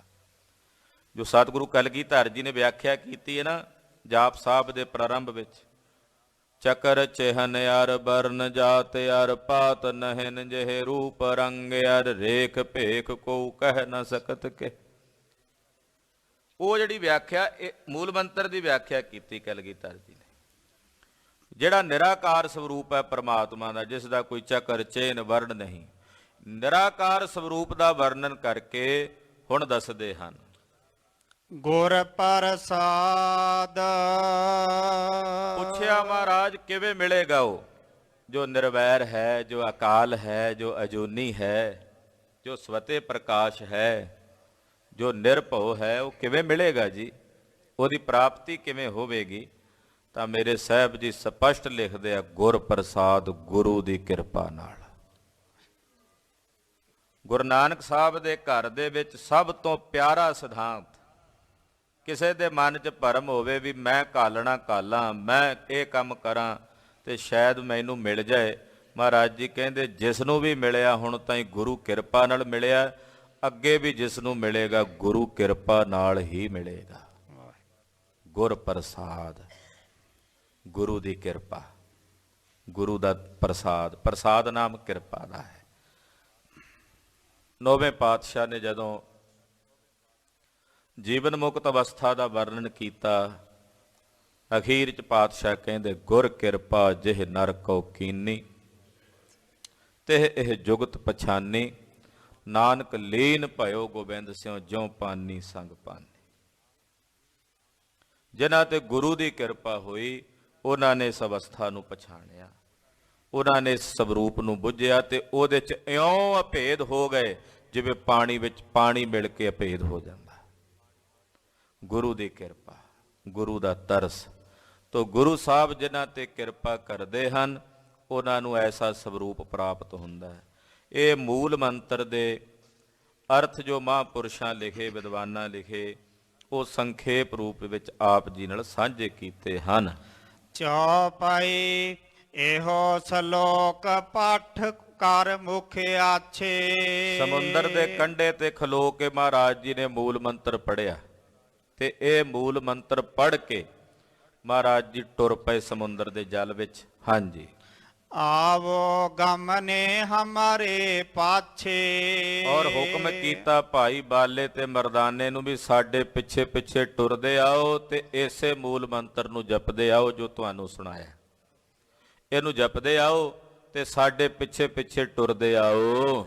ਆਸ ਕਹਿ ਸਾਗਰ ਪਰ ਗੁਣ ਖਾਨੀ। ਇਸ ਤਰ੍ਹਾਂ ਕਹਿ ਕੇ ਗੁਣਾ ਦੀ ਖਾਨ ਜਗਤ ਗੁਰੂ ਧੰਨ ਗੁਰੂ ਨਾਨਕ ਸਾਹਿਬ ਜੀ ਸਮੁੰਦਰ ਦੇ ਪਾਣੀ ਦੇ ਉੱਤੇ ਚਲੇ ਜਾਤ ਪਗ ਸ਼ਵੈਤ ਨਾ ਪਾਨੀ। ਏਦਾਂ ਟੁਰਦੇ ਜਾ ਰਹੇ ਨੇ ਪਾਣੀ ਦੇ ਉੱਤੇ, ਸਮੁੰਦਰ ਦੇ ਜਲ ਦੇ ਉੱਤੇ, ਮਾਨੋ ਜਿਵੇਂ ਜ਼ਮੀਨ ਦੇ ਉੱਤੇ ਟੁਰਦੇ ਜਾਂਦੇ ਹੋਣ ਤੇ ਪਾਣੀ ਮਹਾਰਾਜ ਜੀ ਦੇ ਚਰਨਾਂ ਨੂੰ ਛੂੰਹਦਾ ਨਹੀਂ ਹੈ। ਪਾਣੀ ਸਤਿਗੁਰਾਂ ਦੇ ਚਰਨਾਂ ਨੂੰ ਛੂਹ ਨਹੀਂ ਰਿਹਾ, ਪਾਣੀ ਦੇ ਉੱਤੇ ਤੁਰਦੇ ਜਾ ਰਹੇ ਨੇ ਜਿਵੇਂ ਕੋਈ ਸਮਤਲ ਜ਼ਮੀਨ ਤੇ ਤੁਰਿਆ ਜਾਂਦਾ ਹੋਵੇ। ਸ੍ਰੀ ਗੁਰ ਪਾਛੇ ਮੈਂ ਮਰਦਾਨਾ। ਭਾਈ ਬਾਲਾ ਜੀ ਔਰ ਭਾਈ ਮਰਦਾਨਾ ਜੀ ਇਹ ਪਿੱਛੇ ਪਿੱਛੇ ਜਾ ਰਹੇ ਨੇ। ਤਿਉ ਹੀ ਕੀਨੋ ਹਮ ਪ੍ਰਸਥਾਨਾ। ਕਹਿੰਦੇ ਭਾਈ ਬਾਲਾ ਜੀ ਕਹਿੰਦੇ ਅਸੀਂ ਵੀ ਉਸੇ ਤਰ੍ਹਾਂ ਪਾਣੀ ਦੇ ਉੱਤੇ ਉੱਤੇ ਟੁਰਦੇ ਜਾ ਰਹੇ ਹਾਂ, ਸਾਡਾ ਵੀ ਪੈਰ ਪਾਣੀ ਵਿੱਚ ਸਪਰਸ਼ ਨਹੀਂ ਹੋਇਆ। ਭਿੱਗਿਓ ਕਾਹੂ ਨਾ ਜਲ ਸੋ ਚਰਨਾ।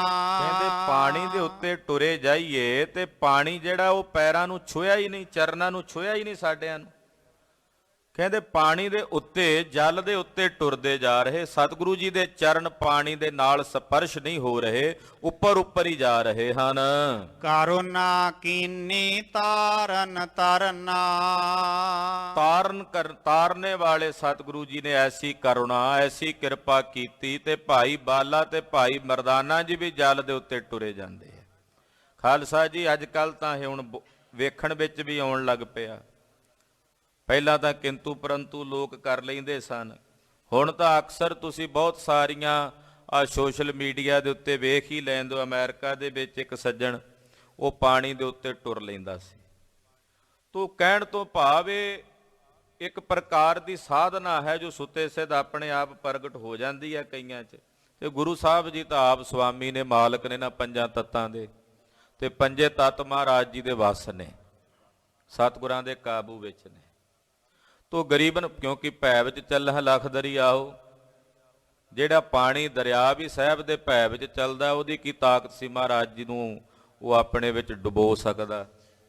ਇਹ ਗੁਰੂ ਸਾਹਿਬ ਜੀ ਦੀ ਖੇਡ ਹੈ। ਜੋ ਜੋ ਰਚਿਆ ਮਹਾਰਾਜ ਜੀ ਨੇ ਆਪਣੀ ਰਚਨਾ ਦੇ ਵਿੱਚ ਆਪਣੀ ਖੇਡ ਬਣਾ ਕੇ ਰਚਿਆ ਹੈ। ਤੋ ਸਤਿਗੁਰੂ ਸੱਚੇ ਪਾਤਸ਼ਾਹ ਜਲ ਦੇ ਉੱਤੇ ਟੁਰੇ ਜਾ ਰਹੇ ਹਨ।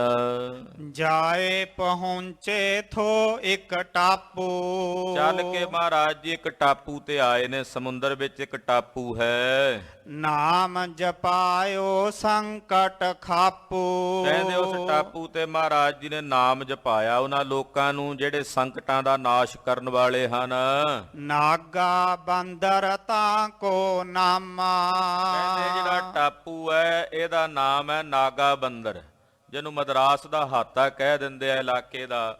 ਉੱਥੇ ਸਤਿਗੁਰੂ ਸੱਚੇ ਪਾਤਸ਼ਾਹ ਉਹਦੀ ਬੰਦਰਗਾਹ ਤੇ ਆਏ ਹਨ ਸਮੁੰਦਰ ਦੇ। ਨਾਗਾਪਟਨਮ ਇਹਨੂੰ ਕਹਿ ਦਿੰਦੇ ਹਨ। ਪੁੰਨ ਆਗੇ ਗਵਨੇ ਸੁਖ ਧਾਮਾ। ਇੱਥੋਂ ਫਿਰ ਸਤਿਗੁਰੂ ਜੀ ਅੱਗੇ ਚੱਲੇ ਨੇ ਲੰਕਾ ਨੂੰ। ਹੁਤੋ ਦੇਸ ਜੈ ਸੰਗਲਾ ਦੀਪਾ। ਉਸ ਪਾਸੇ ਜਾ ਰਹੇ ਨੇ ਜਿੱਥੇ ਸਿੰਗਲਾ ਦੀਪ ਟਾਪੂ ਹੈ। ਪਹੁੰਚੇ ਤਾਂ ਕੇ ਜਾਏ ਸਮੀਪਾ। ਚਲਦੇ ਚਲਦੇ ਮਹਾਰਾਜ ਜੀ ਸਿੰਗਲਾ ਦੀਪ ਟਾਪੂ ਤੇ ਆਏ ਹਨ। ਰਾਜੇ ਕੇ ਆਰਾਧਨੇ ਕਰਕੇ। ਕਿਉਂ ਗਏ ਨੇ ਸਿੰਗਲਾ ਦੀਪ ਟਾਪੂ ਤੇ? ਕਿਉਂਕਿ ਰਾਜਾ ਸ਼ਿਵਨਾਭ ਮਹਾਰਾਜ ਜੀ ਦੀ ਆਰਾਧਨਾ ਕਰ ਰਿਹਾ ਹੈ। ਉਹਦੀ ਆਰਾਧਨਾ ਵੇਖ ਕੇ ਉਹਦੇ ਤੇ ਖੁਸ਼ ਹੋਣ ਲਈ ਗਏ, ਕਿਰਪਾ ਕਰਨ ਲਈ ਗਏ ਹਨ। ਗਏ ਦੇਸ਼ ਤਹਿ ਸੇਵ ਵਿਚਰ ਕੇ। ਆਪਣਾ ਸੇਵਕ ਜਾਣ ਕੇ ਸਤਿਗੁਰੂ ਜੀ ਆਏ ਨੇ ਇਸ ਦੇਸ਼ ਵਿੱਚ। ਦੋਹਰਾ ਤਹਿ ਨਿਰਪਉ ਉਤਬਨ ਹੋਤੋ ਸ਼ੋਸ਼ਕ ਖਰੋ ਜਹ ਥਾਨ। ਕਹਿੰਦੇ ਉੱਥੇ ਰਾਜੇ ਦਾ ਇੱਕ ਬਗੀਚਾ ਸੀ। ਤੇ ਨਿਰਪ ਕੋ ਰਾਜੇ ਸ਼ਿਵਨਾਭ ਦਾ ਇੱਕ ਬਾਗ ਸੀ, ਬਗੀਚਾ ਸੀ, ਜਿਹਦੇ ਚ ਬਹੁਤ ਸਾਰੇ ਬੂਟੇ ਜਿਹੜੇ ਸਨ ਉਹ ਸੁੱਕੇ ਹੋਏ ਸਨ। ਸਿਰੇ ਗੁਰ ਪਰਵੇਸ਼ੇ ਤਾਸ ਮੈਂ ਦਾਸਨ ਕੇ ਸੁਖ ਦਾਨ। ਉਸ ਸੁੱਕੇ ਹੋਏ ਬਾਗ ਵਿੱਚ ਸਤਿਗੁਰੂ ਗੁਰੂ ਨਾਨਕ ਸਾਹਿਬ ਜੀ ਨੇ ਪ੍ਰਵੇਸ਼ ਕੀਤਾ, ਜੋ ਆਪਣਿਆਂ ਦਾਸਾਂ, ਆਪਣਿਆਂ ਸੇਵਕਾਂ ਨੂੰ ਸੁਖ ਦੇਣ ਵਾਲੇ ਹਨ। ਚੌਪਈ ਚਰਨ ਕਮਲ ਜਬ ਤੈ ਠਾਂ ਪਾਏ। ਗਰੀਬ ਨਵਾਜ ਸਤਿਗੁਰੂ ਜੀ ਨੇ ਜਦੋਂ ਆਪਣੇ ਪਵਿੱਤਰ ਪਾਵਨ ਚਰਨ ਕਮਲ ਉਸ ਬਾਗ ਦੇ ਵਿੱਚ ਪਾਏ। ਸੋਕੇ ਬਿਟਪ ਹਰੇ ਹਵੇ ਆਏ। ਉਸ ਬਾਗ ਦੇ ਜਿਤਨੇ ਸੁੱਕੇ ਦਰਖਤ ਸਨ, ਸਾਹਿਬ ਦੇ ਚਰਨ ਪੈਂਦਿਆਂ ਹੀ ਉਹ ਸਾਰੇ ਬੂਟੇ ਹਰੇ ਭਰੇ ਹੋ ਗਏ। ਮਹਾਰਾਜ ਜੀ ਦੀ ਕਲਾ ਵਰਤੀ, ਉਹ ਸੁੱਕੇ ਬੂਟੇ ਹਰੇ ਭਰੇ ਹੋ ਗਏ। ਸੁੰਦਰ ਸ਼ਾਖਾਂ ਦਲ ਫਲ ਫੂਲਾ। ਕਹਿੰਦੇ ਸੁੱਕੇ ਦਰਖਤਾਂ ਨੂੰ ਵੀ ਇੱਕਦਮ ਟਹਿਣੀਆਂ ਪੱਲਰਨ ਲੱਗੀਆਂ, ਉਹਨਾਂ ਚੋਂ ਪੱਤੇ ਸਿਮ ਆਏ ਬਾਹਰ, ਫੁੱਲ ਤੇ ਫਲ ਆਪਣੇ ਆਪ ਹੀ ਖੇੜਾਏ। ਸੋਹਤ ਭਾ ਸਭ ਮਾਨੇ ਅਨਕੂਲਾ। ਬਾਗ ਬੜਾ ਸ਼ੋਭਨੀਕ ਹੋ ਗਿਆ ਜਿਹੜਾ ਸੁੱਕਾ ਹੋਇਆ ਸੀ, ਮਨ ਦੇ ਅਨੁਕੂਲ ਸੁਖ ਦੇਣ ਵਾਲਾ ਹੈ। ਜਬੇ ਨਗਰ ਕੇ ਲੋਕਾਂ ਦੇਖਾ। ਜਦੋਂ ਨਗਰ ਦੇ ਲੋਕਾਂ ਨੇ ਵੇਖਿਆ ਵੀ ਇਹ ਸੁੱਕਾ ਹੋਇਆ ਬਾਗ ਇੱਕਦਮ ਹਰਾ ਹੋ ਗਿਆ ਹੈ, ਰਿਦੇ ਸਬਨ ਆਚਰਜ ਵਸ਼ੇਖਾ। ਸਭ ਦੇ ਮਨ 'ਚ ਬੜਾ ਵੱਡਾ ਭਾਰੀ ਅਸਚਰਜ ਹੋਇਆ। ਸਭ ਦੇ ਮਨ 'ਚ ਹੈਰਾਨੀ ਦੀ ਹੱਦ ਨਾ ਰਹੀ। ਬਾਗਵਾਨ ਤਬ ਹੀ ਸੁਧ ਪਾਈ। ਜਿਹੜਾ ਉੱਥੇ ਉਹ ਮਾਲੀ ਫਿਰਦਾ ਹੁੰਦਾ ਸੀ ਬਾਗ ਦਾ, ਉਹਨੂੰ ਜਦੋਂ ਸੁੱਧ ਹੋਈ ਖਬਰ ਹੋਈ, ਆਨ ਗੁਰੂ ਪਗ ਗਰੀਵ ਨਿਵਾਈ। ਮਾਲੀ ਨੇ ਆ ਕੇ ਮਹਾਰਾਜ ਗੁਰੂ ਨਾਨਕ ਸਾਹਿਬ ਦੇ ਚਰਨਾਂ ਤੇ ਸੀਸ ਨਵਾ ਕੇ ਮੱਥਾ ਟੇਕਿਆ। ਹਰਖ ਕੀਨ ਤਿਸ ਹਿਰਦੇ ਵਿਸਾਲਾ। ਔਰ ਬੜਾ ਖੁਸ਼ ਹੋਇਆ, ਬੜਾ ਖੇੜੇ ਵਿੱਚ ਆਇਆ ਹੋਇਆ ਮਾਲੀ ਪੁਨ ਗਮਨਿਓ ਜੈ ਹੁਤੋ ਪੁਵਾਲਾ। ਭੱਜ ਕੇ ਖਬਰ ਦੇਣ ਲਈ ਆਪਣੇ ਰਾਜੇ ਕੋਲ ਗਿਆ। ਰਾਜੇ ਸ਼ਿਵਨਾਭ ਦੇ ਕੋਲ ਪਹੁੰਚਿਆ। ਜਾਏ ਸਭਾ ਮੈਂ ਗਿਰਾ ਉਬਾਚੀ। ਰਾਜੇ ਦੀ ਸਭਾ ਵਿੱਚ ਜਾ ਕੇ ਬੋਲਿਆ, ਕਹਿਣ ਲੱਗਾ, ਸੁਣੋ ਬਾਤ ਭੂਪਤ ਮਮ ਸਾਚੀ। ਕਹਿਣ ਲੱਗਾ, ਹੇ ਰਾਜਾ ਸੁਣ, ਮੈਂ ਤੈਨੂੰ ਬੜੇ ਪਤੇ ਦੀ ਗੱਲ, ਤੇਰੇ ਹਿਰਦੇ ਨੂੰ ਖੇੜੇ ਦੇਣ ਵਾਲੀ ਗੱਲ ਦੱਸਣ ਆਇਆ। ਉੱਤਮ ਸੰਤ ਏਕ ਚੱਲ ਆਇਓ। ਇੱਕ ਬੜੇ ਉੱਤਮ ਸੰਤ ਮਹਾਂਪੁਰਸ਼ ਜਿਨ੍ਹਾਂ ਦਾ ਨੂਰਾਨੀ ਚਿਹਰਾ ਦਗ-ਦਗ ਕਰਦਾ, ਉਹ ਮਹਾਂਪੁਰਸ਼ ਅੱਜ ਆਪਣੇ ਨਗਰ ਵਿੱਚ ਇੱਕ ਬਾਗ ਵਿੱਚ ਆਏ ਹਨ। ਸੁੱਕੇ ਉਪਬਨ ਪੱਗ ਜਬ ਪਾਇਓ। ਉਸ ਸੁੱਕੇ ਬਾਗ ਦੇ ਵਿੱਚ ਜਦੋਂ ਆਏ, ਉਹਨਾਂ ਆਪਣੇ ਚਰਨ ਉਸ ਸੁੱਕੇ ਬਗੀਚੇ ਵਿੱਚ ਪਾਏ। ਹਰਿਆ ਹੋਤ ਪਇਓ ਤਤਕਾਲਾ। ਤੇ ਹੇ ਰਾਜਾ, ਉਹ ਸੁੱਕਾ ਬਾਗ ਉਹਨਾਂ ਦੇ ਚਰਨ ਪੈਂਦਿਆਂ ਇੱਕਦਮ ਹਰਾ ਭਰਾ ਹੋ ਗਿਆ। ਜੈ ਕੋ ਦਰਸ਼ਨ ਕਰਤ ਨਿਹਾਲਾ। ਜਿਨ੍ਹਾਂ ਦੇ ਦਰਸ਼ਨ ਹੀ ਨਿਹਾਲ ਕਰ ਦਿੰਦੇ ਐ, ਜਿਨ੍ਹਾਂ ਦੇ ਦਰਸ਼ਨ ਕੀਤਿਆਂ ਹੀ ਜੀਵ ਨਿਹਾਲ ਹੋ ਜਾਂਦਾ। ਐਸੇ ਸੋਹਣੇ ਦੀਦਾਰ ਨੇ ਉਹਨਾਂ ਦੇ। ਦਵੈ ਚੇਲੇ ਹੈ ਤਾਂ ਕੇ ਸੰਗਾ। ਉਹਨਾਂ ਦੇ ਨਾਲ ਉਹਨਾਂ ਦੇ ਦੋ ਚੇਲੇ ਵੀ ਆਏ ਹੋਏ ਨੇ। ਚਲੋ ਨਿਕਟ ਤਹਿ ਧਾਰ ਉਮੰਗਾ। ਹੇ ਰਾਜਾ, ਚੱਲ, ਕਿਤੇ ਉਹੀ ਤਾਂ ਨਹੀਂ ਜਿਨ੍ਹਾਂ ਨੂੰ ਰੋਜ਼ ਉਡੀਕਦਾ, ਉਹੀ ਤਾਂ ਨਹੀਂ ਆਏ ਹੋਏ। ਚੱਲ ਚੱਲ ਕੇ ਚਾਅ ਨਾਲ ਉਹਨਾਂ ਦੇ ਦਰਸ਼ਨ ਕਰ ਲੈ। ਸੁਣਤ ਸਰੋਨ ਭੂਪਤ ਹਰ ਖਾਇਓ। ਰਾਜੇ ਸ਼ਿਵਨਾਭ ਨੂੰ ਸੁਣ ਕੇ ਖੁਸ਼ੀ ਹੋਈ, ਮਾਨੋ ਜਿਵੇਂ ਮੁਰਦੇ ਦੇ ਕੰਨਾਂ 'ਚ ਅੰਮ੍ਰਿਤ ਪੈ ਗਿਆ ਹੋਵੇ। ਮੰਤਰੀ ਆਪਣੋ ਨਿਕਟ ਬੁਲਾਇਓ। ਉਸੇ ਵੇਲੇ ਰਾਜੇ ਸ਼ਿਵਨਾਭ ਨੇ ਆਪਣਾ ਇੱਕ ਵਜ਼ੀਰ, ਆਪਣਾ ਇੱਕ ਮੰਤਰੀ ਆਪਣੇ ਕੋਲ ਬੁਲਾਇਆ। ਤਹਿ ਕੈ ਸੰਗ ਕਹੀ ਏ ਬਾਣੀ। ਉਸ ਵਜ਼ੀਰ ਨੂੰ ਆਪਣੇ ਕੋਲ ਸੱਦ ਕੇ ਬੋਲਿਆ, ਕਹਿਣ ਲੱਗਾ, ਜਾਵੋ ਨਿਕਟ ਸੰਤ ਸੁਖਦਾਨੀ। ਆਖਿਆ, ਮੰਤਰੀ ਜੀ ਜਾਓ, ਕੋਈ ਸੁਖਦਾਨੀ ਮਹਾਂਪੁਰਸ਼ ਆਏ ਹਨ, ਉਹਨਾਂ ਦੇ ਕੋਲ ਜਾ। ਜੈ ਸ੍ਰੀ ਨਾਨਕ ਆਗਮ ਕੀਨਾ। ਵੇਖ ਜਾ ਕੇ ਕੀ ਉਹ ਗੁਰੂ ਨਾਨਕ ਸਾਹਿਬ ਨੇ, ਕਿਉਂਕਿ ਅੱਗੇ ਪਹਿਲਾਂ ਬੜੇ ਆਏ ਜਿਹੜੇ ਉਹਨਾਂ ਦਾ ਨਾਂ ਧਰਾ ਕੇ ਆਉਂਦੇ ਸਨ। ਜਾ ਜਾ ਕੇ ਦਰਸ਼ਨ ਕਰ ਤੇ ਵੇਖ ਪਰਖ। ਕਰੋ ਪਰਖ ਭਲ ਬਿਦ ਲੈਹੋ ਚੀਨਾ। ਚੰਗੀ ਤਰ੍ਹਾਂ ਪਰਖ ਕਰਕੇ ਵੇਖੀ ਕਿ ਉਹ ਗੁਰੂ ਨਾਨਕ ਸਾਹਿਬ ਨੇ ਜਾਂ ਕੋਈ ਹੋਰ ਹੈ। ਪੁਰਸ਼ ਰਾਮ ਸੁਨ ਬਚ ਅਵਨੀਕਾ। ਇਹ ਜਿਹੜਾ ਵਜ਼ੀਰ ਸੀ ਨਾ, ਮੰਤਰੀ ਦਾ ਨਾਮ ਸੀ ਪਰਸੁਰਾਮ। ਪਰਸੁਰਾਮ ਨੇ ਜਦੋਂ ਰਾਜੇ ਦੀਆਂ ਗੱਲਾਂ ਸੁਣੀਆਂ, ਸੁੰਦਰ ਭੋਜਨ ਲੀਨ ਸਮੀਪਾ। ਇਹਨੇ ਭੋਜਨ ਲਿਆ, ਪਕਵਾਨ ਬਣਾਏ, ਬੜੇ ਬੜੇ ਸੁੰਦਰ ਥਾਲਾਂ 'ਚ ਲੈ ਲਏ। ਗਮਨਿਓ ਉਪਬਨ ਕੋ ਤਤਕਾਲਾ। ਔਰ ਬੜੀ ਛੇਤੀ ਨਾਲ ਉਸੇ ਬਾਗ ਵੱਲ ਚੱਲਿਆ ਜਿੱਥੇ ਸਤਿਗੁਰੂ ਜੀ ਬਿਰਾਜਮਾਨ ਹਨ। ਜਹਾਂ ਬਿਰਾਜਤ ਦੀਨ ਦਇਆਲਾ। ਜਿੱਥੇ ਦੀਨਾਂ ਤੇ ਦਇਆ ਕਰਨ ਵਾਲੇ ਦਿਆਲੂ ਸਾਹਿਬ ਜੀ ਬਿਰਾਜਮਾਨ ਹਨ। ਕੀਨ ਬੰਦਨਾ ਦਵੈ ਕਰ ਜੋਰੀ। ਰਾਜੇ ਨੇ ਆ ਕੇ ਪਹਿਲਾਂ ਦੋਵੇਂ ਹੱਥ ਜੋੜ ਕੇ ਸਤਿਗੁਰਾਂ ਨੂੰ ਬੰਦਨਾ ਕੀਤੀ। ਆਗੇ ਭੋਜਨ ਧਰਿਓ ਬਹੌਰੀ। ਔਰ ਸਤਿਗੁਰੂ ਜੀ ਦੇ ਸਨਮੁਖ ਉਹ ਜਿਹੜੇ ਅਨੇਕਾਂ ਪ੍ਰਕਾਰ ਦੇ ਪਕਵਾਨ ਭੋਜਨ ਲਿਆਇਆ ਸੀ, ਉਹ ਮਹਾਰਾਜ ਜੀ ਦੇ ਸਨਮੁਖ ਰੱਖੇ। ਨਿਰਪਤ ਪਠਿਓ ਹੈ ਕਰੋ ਆਹਾਰਾ। ਆਖਿਆ, ਸੰਤ ਜੀ ਇਹ ਭੋਜਨ ਆਇਆ, ਪਕਵਾਨ ਆਏ ਨੇ, ਰਾਜੇ ਸ਼ਿਵਨਾਭ ਨੇ ਭੇਜੇ ਨੇ, ਆਪ ਜੀ ਇਹ ਪਕਵਾਨ ਅੰਗੀਕਾਰ ਕਰੋ, ਇਹ ਛਕ ਲਵੋ। ਸੁਣ ਸ੍ਰੀ ਨਾਨਕ ਬਚਨ ਉਚਾਰਾ। ਸੁਣ ਕੇ ਸਤਿਗੁਰੂ ਗੁਰੂ ਨਾਨਕ ਸਾਹਿਬ ਜੀ ਬੋਲੇ, ਕਹਿਣ ਲੱਗੇ, ਮਾਰੂ ਮਹੱਲਾ ਪਹਿਲਾ। ਰਸ ਕਸ ਸਵਾਦ ਅਨੇਕ ਹੈ, ਫਲ ਬਿਖ ਫਲ ਮੀਠੇ ਚਾਖ। ਇਹ ਜਨਮ ਸਾਖੀ 'ਚ ਆਉਂਦੇ ਆ, ਬਚਨ ਗੁਰੂ ਗ੍ਰੰਥ ਸਾਹਿਬ ਵਿੱਚ ਦਰਜ ਨਹੀਂ। ਮਾਰੂ ਰਾਗ ਵਿੱਚ ਮਹਾਰਾਜ ਜੀ ਨੇ ਬਚਨ ਕਹੇ ਨੇ। ਜਨਮ ਸਾਖੀ ਵਿੱਚ ਜ਼ਿਕਰ ਆਉਂਦਾ ਇਸ ਸ਼ਬਦ ਦਾ।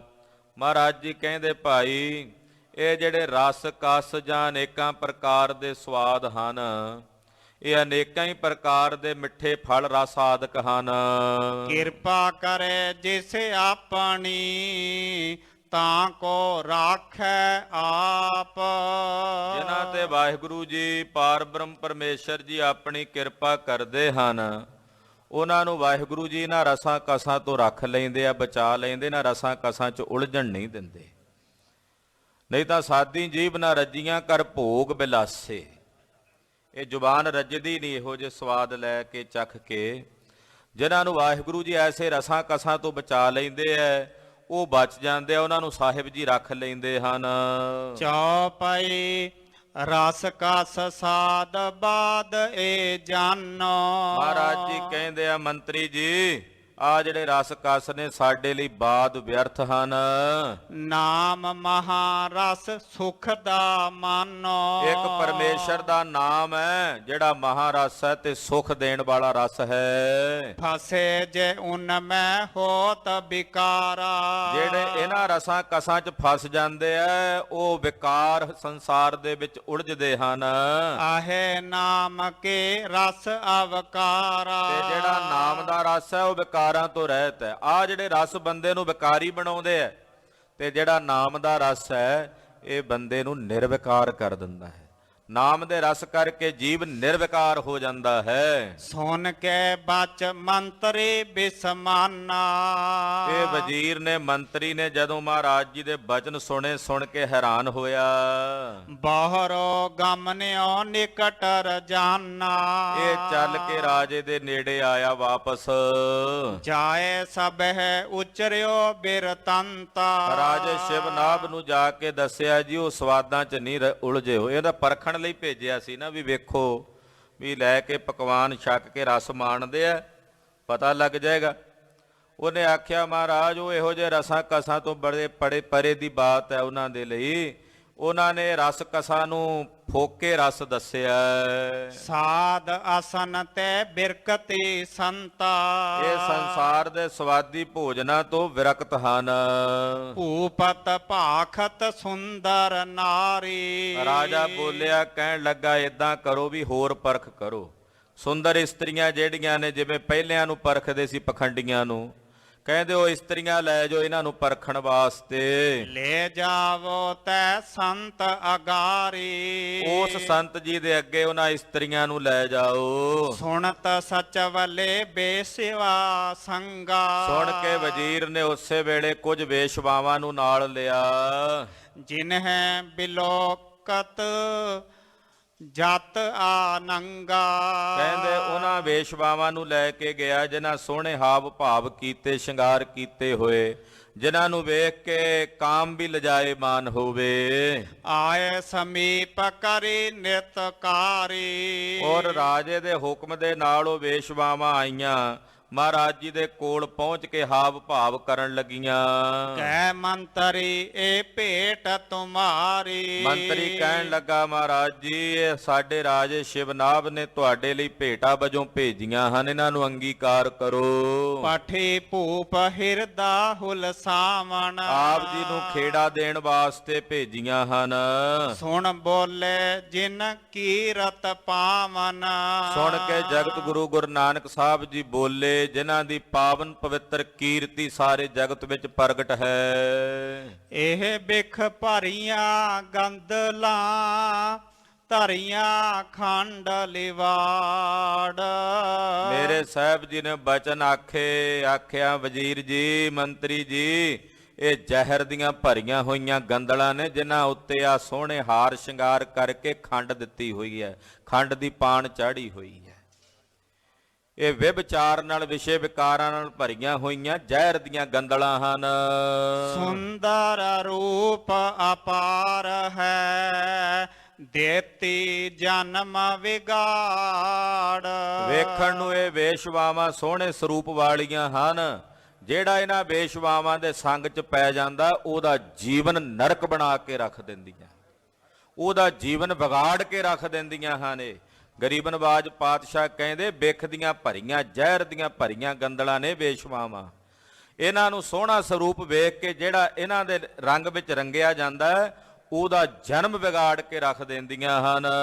ਚੌਪਈ ਦੁਰਗੰਧ ਕੋ ਬਾਸਣ ਹੈ ਦੇਹੀ। ਮਹਾਰਾਜ ਜੀ ਕਹਿੰਦੇ ਮੰਤਰੀ ਜੀ ਕਿਹੜੀ ਇਹ ਸੁਹਾਪਣ ਦੀ ਬਾਤ ਕਰਦੀਆਂ ਨੇ, ਇਹ ਦੁਰਗੰਧੀ ਨਾਲ ਭਰੀਆਂ ਦੇਹਾਂ ਨੇ।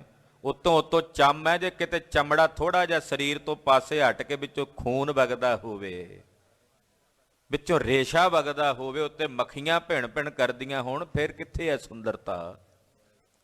ਆ ਜਿਹੜੀਆਂ ਨੱਕਾਂ ਨੂੰ ਨਾਸਕਾਵਾਂ ਨੂੰ ਕਹਿੰਦੇ ਐ, ਇਹ ਕਿੰਸਕ ਦੇ ਫੁੱਲ ਵਰਗੀਆਂ ਸੁੰਦਰ ਨੇ। ਜਦੋਂ ਵਿੱਚੋਂ ਸੀਂਢ ਨਿਕਲਦੀ ਆ, ਉਹ ਕਿਤਨੀ ਗੰਧ ਨਾਲ ਭਰੀ ਹੋਈ ਹੈ।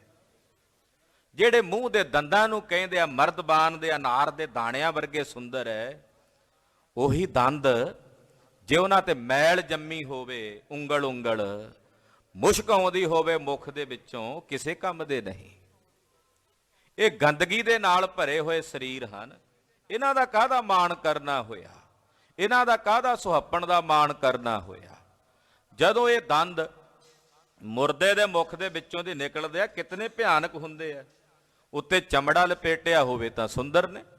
ਹਾਂਜੀ, ਇਨੇ ਸਪਰਸੈ ਹਵੈ ਜੋ ਸਨੇਹੀ। ਮਹਾਰਾਜ ਜੀ ਕਹਿੰਦੇ ਦੁਰਗੰਧ ਦੀ ਭਰੀ ਹੋਈਆਂ ਇਹ ਦੇਹਾਂ ਜਿਹੜੀਆਂ ਨੇ, ਇਹਨੂੰ ਕਹਿੰਦੇ ਵਿਰਾਗ।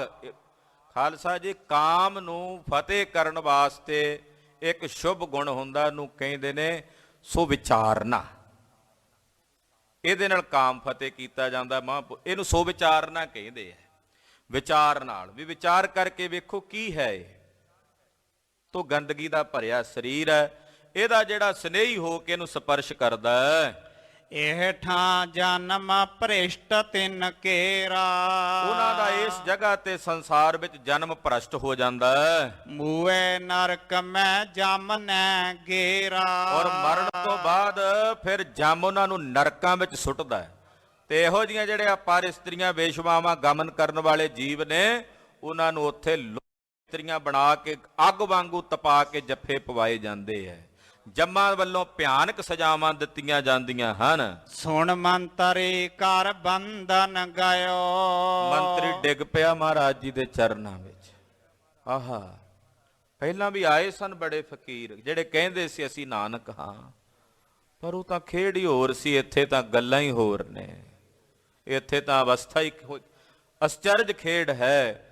ਉਸੇ ਵੇਲੇ ਵੇਸ਼ਵਾਵਾਂ ਵੀ ਲਜਾਏ ਮਾਨ, ਸ਼ਰਮ ਨਾਲ ਅੱਖਾਂ ਝੁਕੀਆਂ ਹੋਈਆਂ, ਮਹਾਰਾਜ ਜੀ ਦੇ ਚਰਨਾਂ ਤੇ ਨਮਸਕਾਰ ਕੀਤੇ, ਵਾਪਸ ਟੁਰ ਗਈਆਂ। ਰਾਜਾ ਉਹ ਮੰਤਰੀ ਜਿਹੜਾ ਸੀ ਵਜ਼ੀਰ, ਉਹ ਵੀ ਵਾਪਸ ਚਲਾ ਗਿਆ। ਨਿਰਪਸੋ ਸਭ ਵਿਦ ਭਾਖਤ ਭਇਓ। ਜਾ ਕੇ ਵਜ਼ੀਰ ਨੇ ਰਾਜੇ ਨੂੰ ਸਾਰੀ ਗੱਲ ਦੱਸੀ।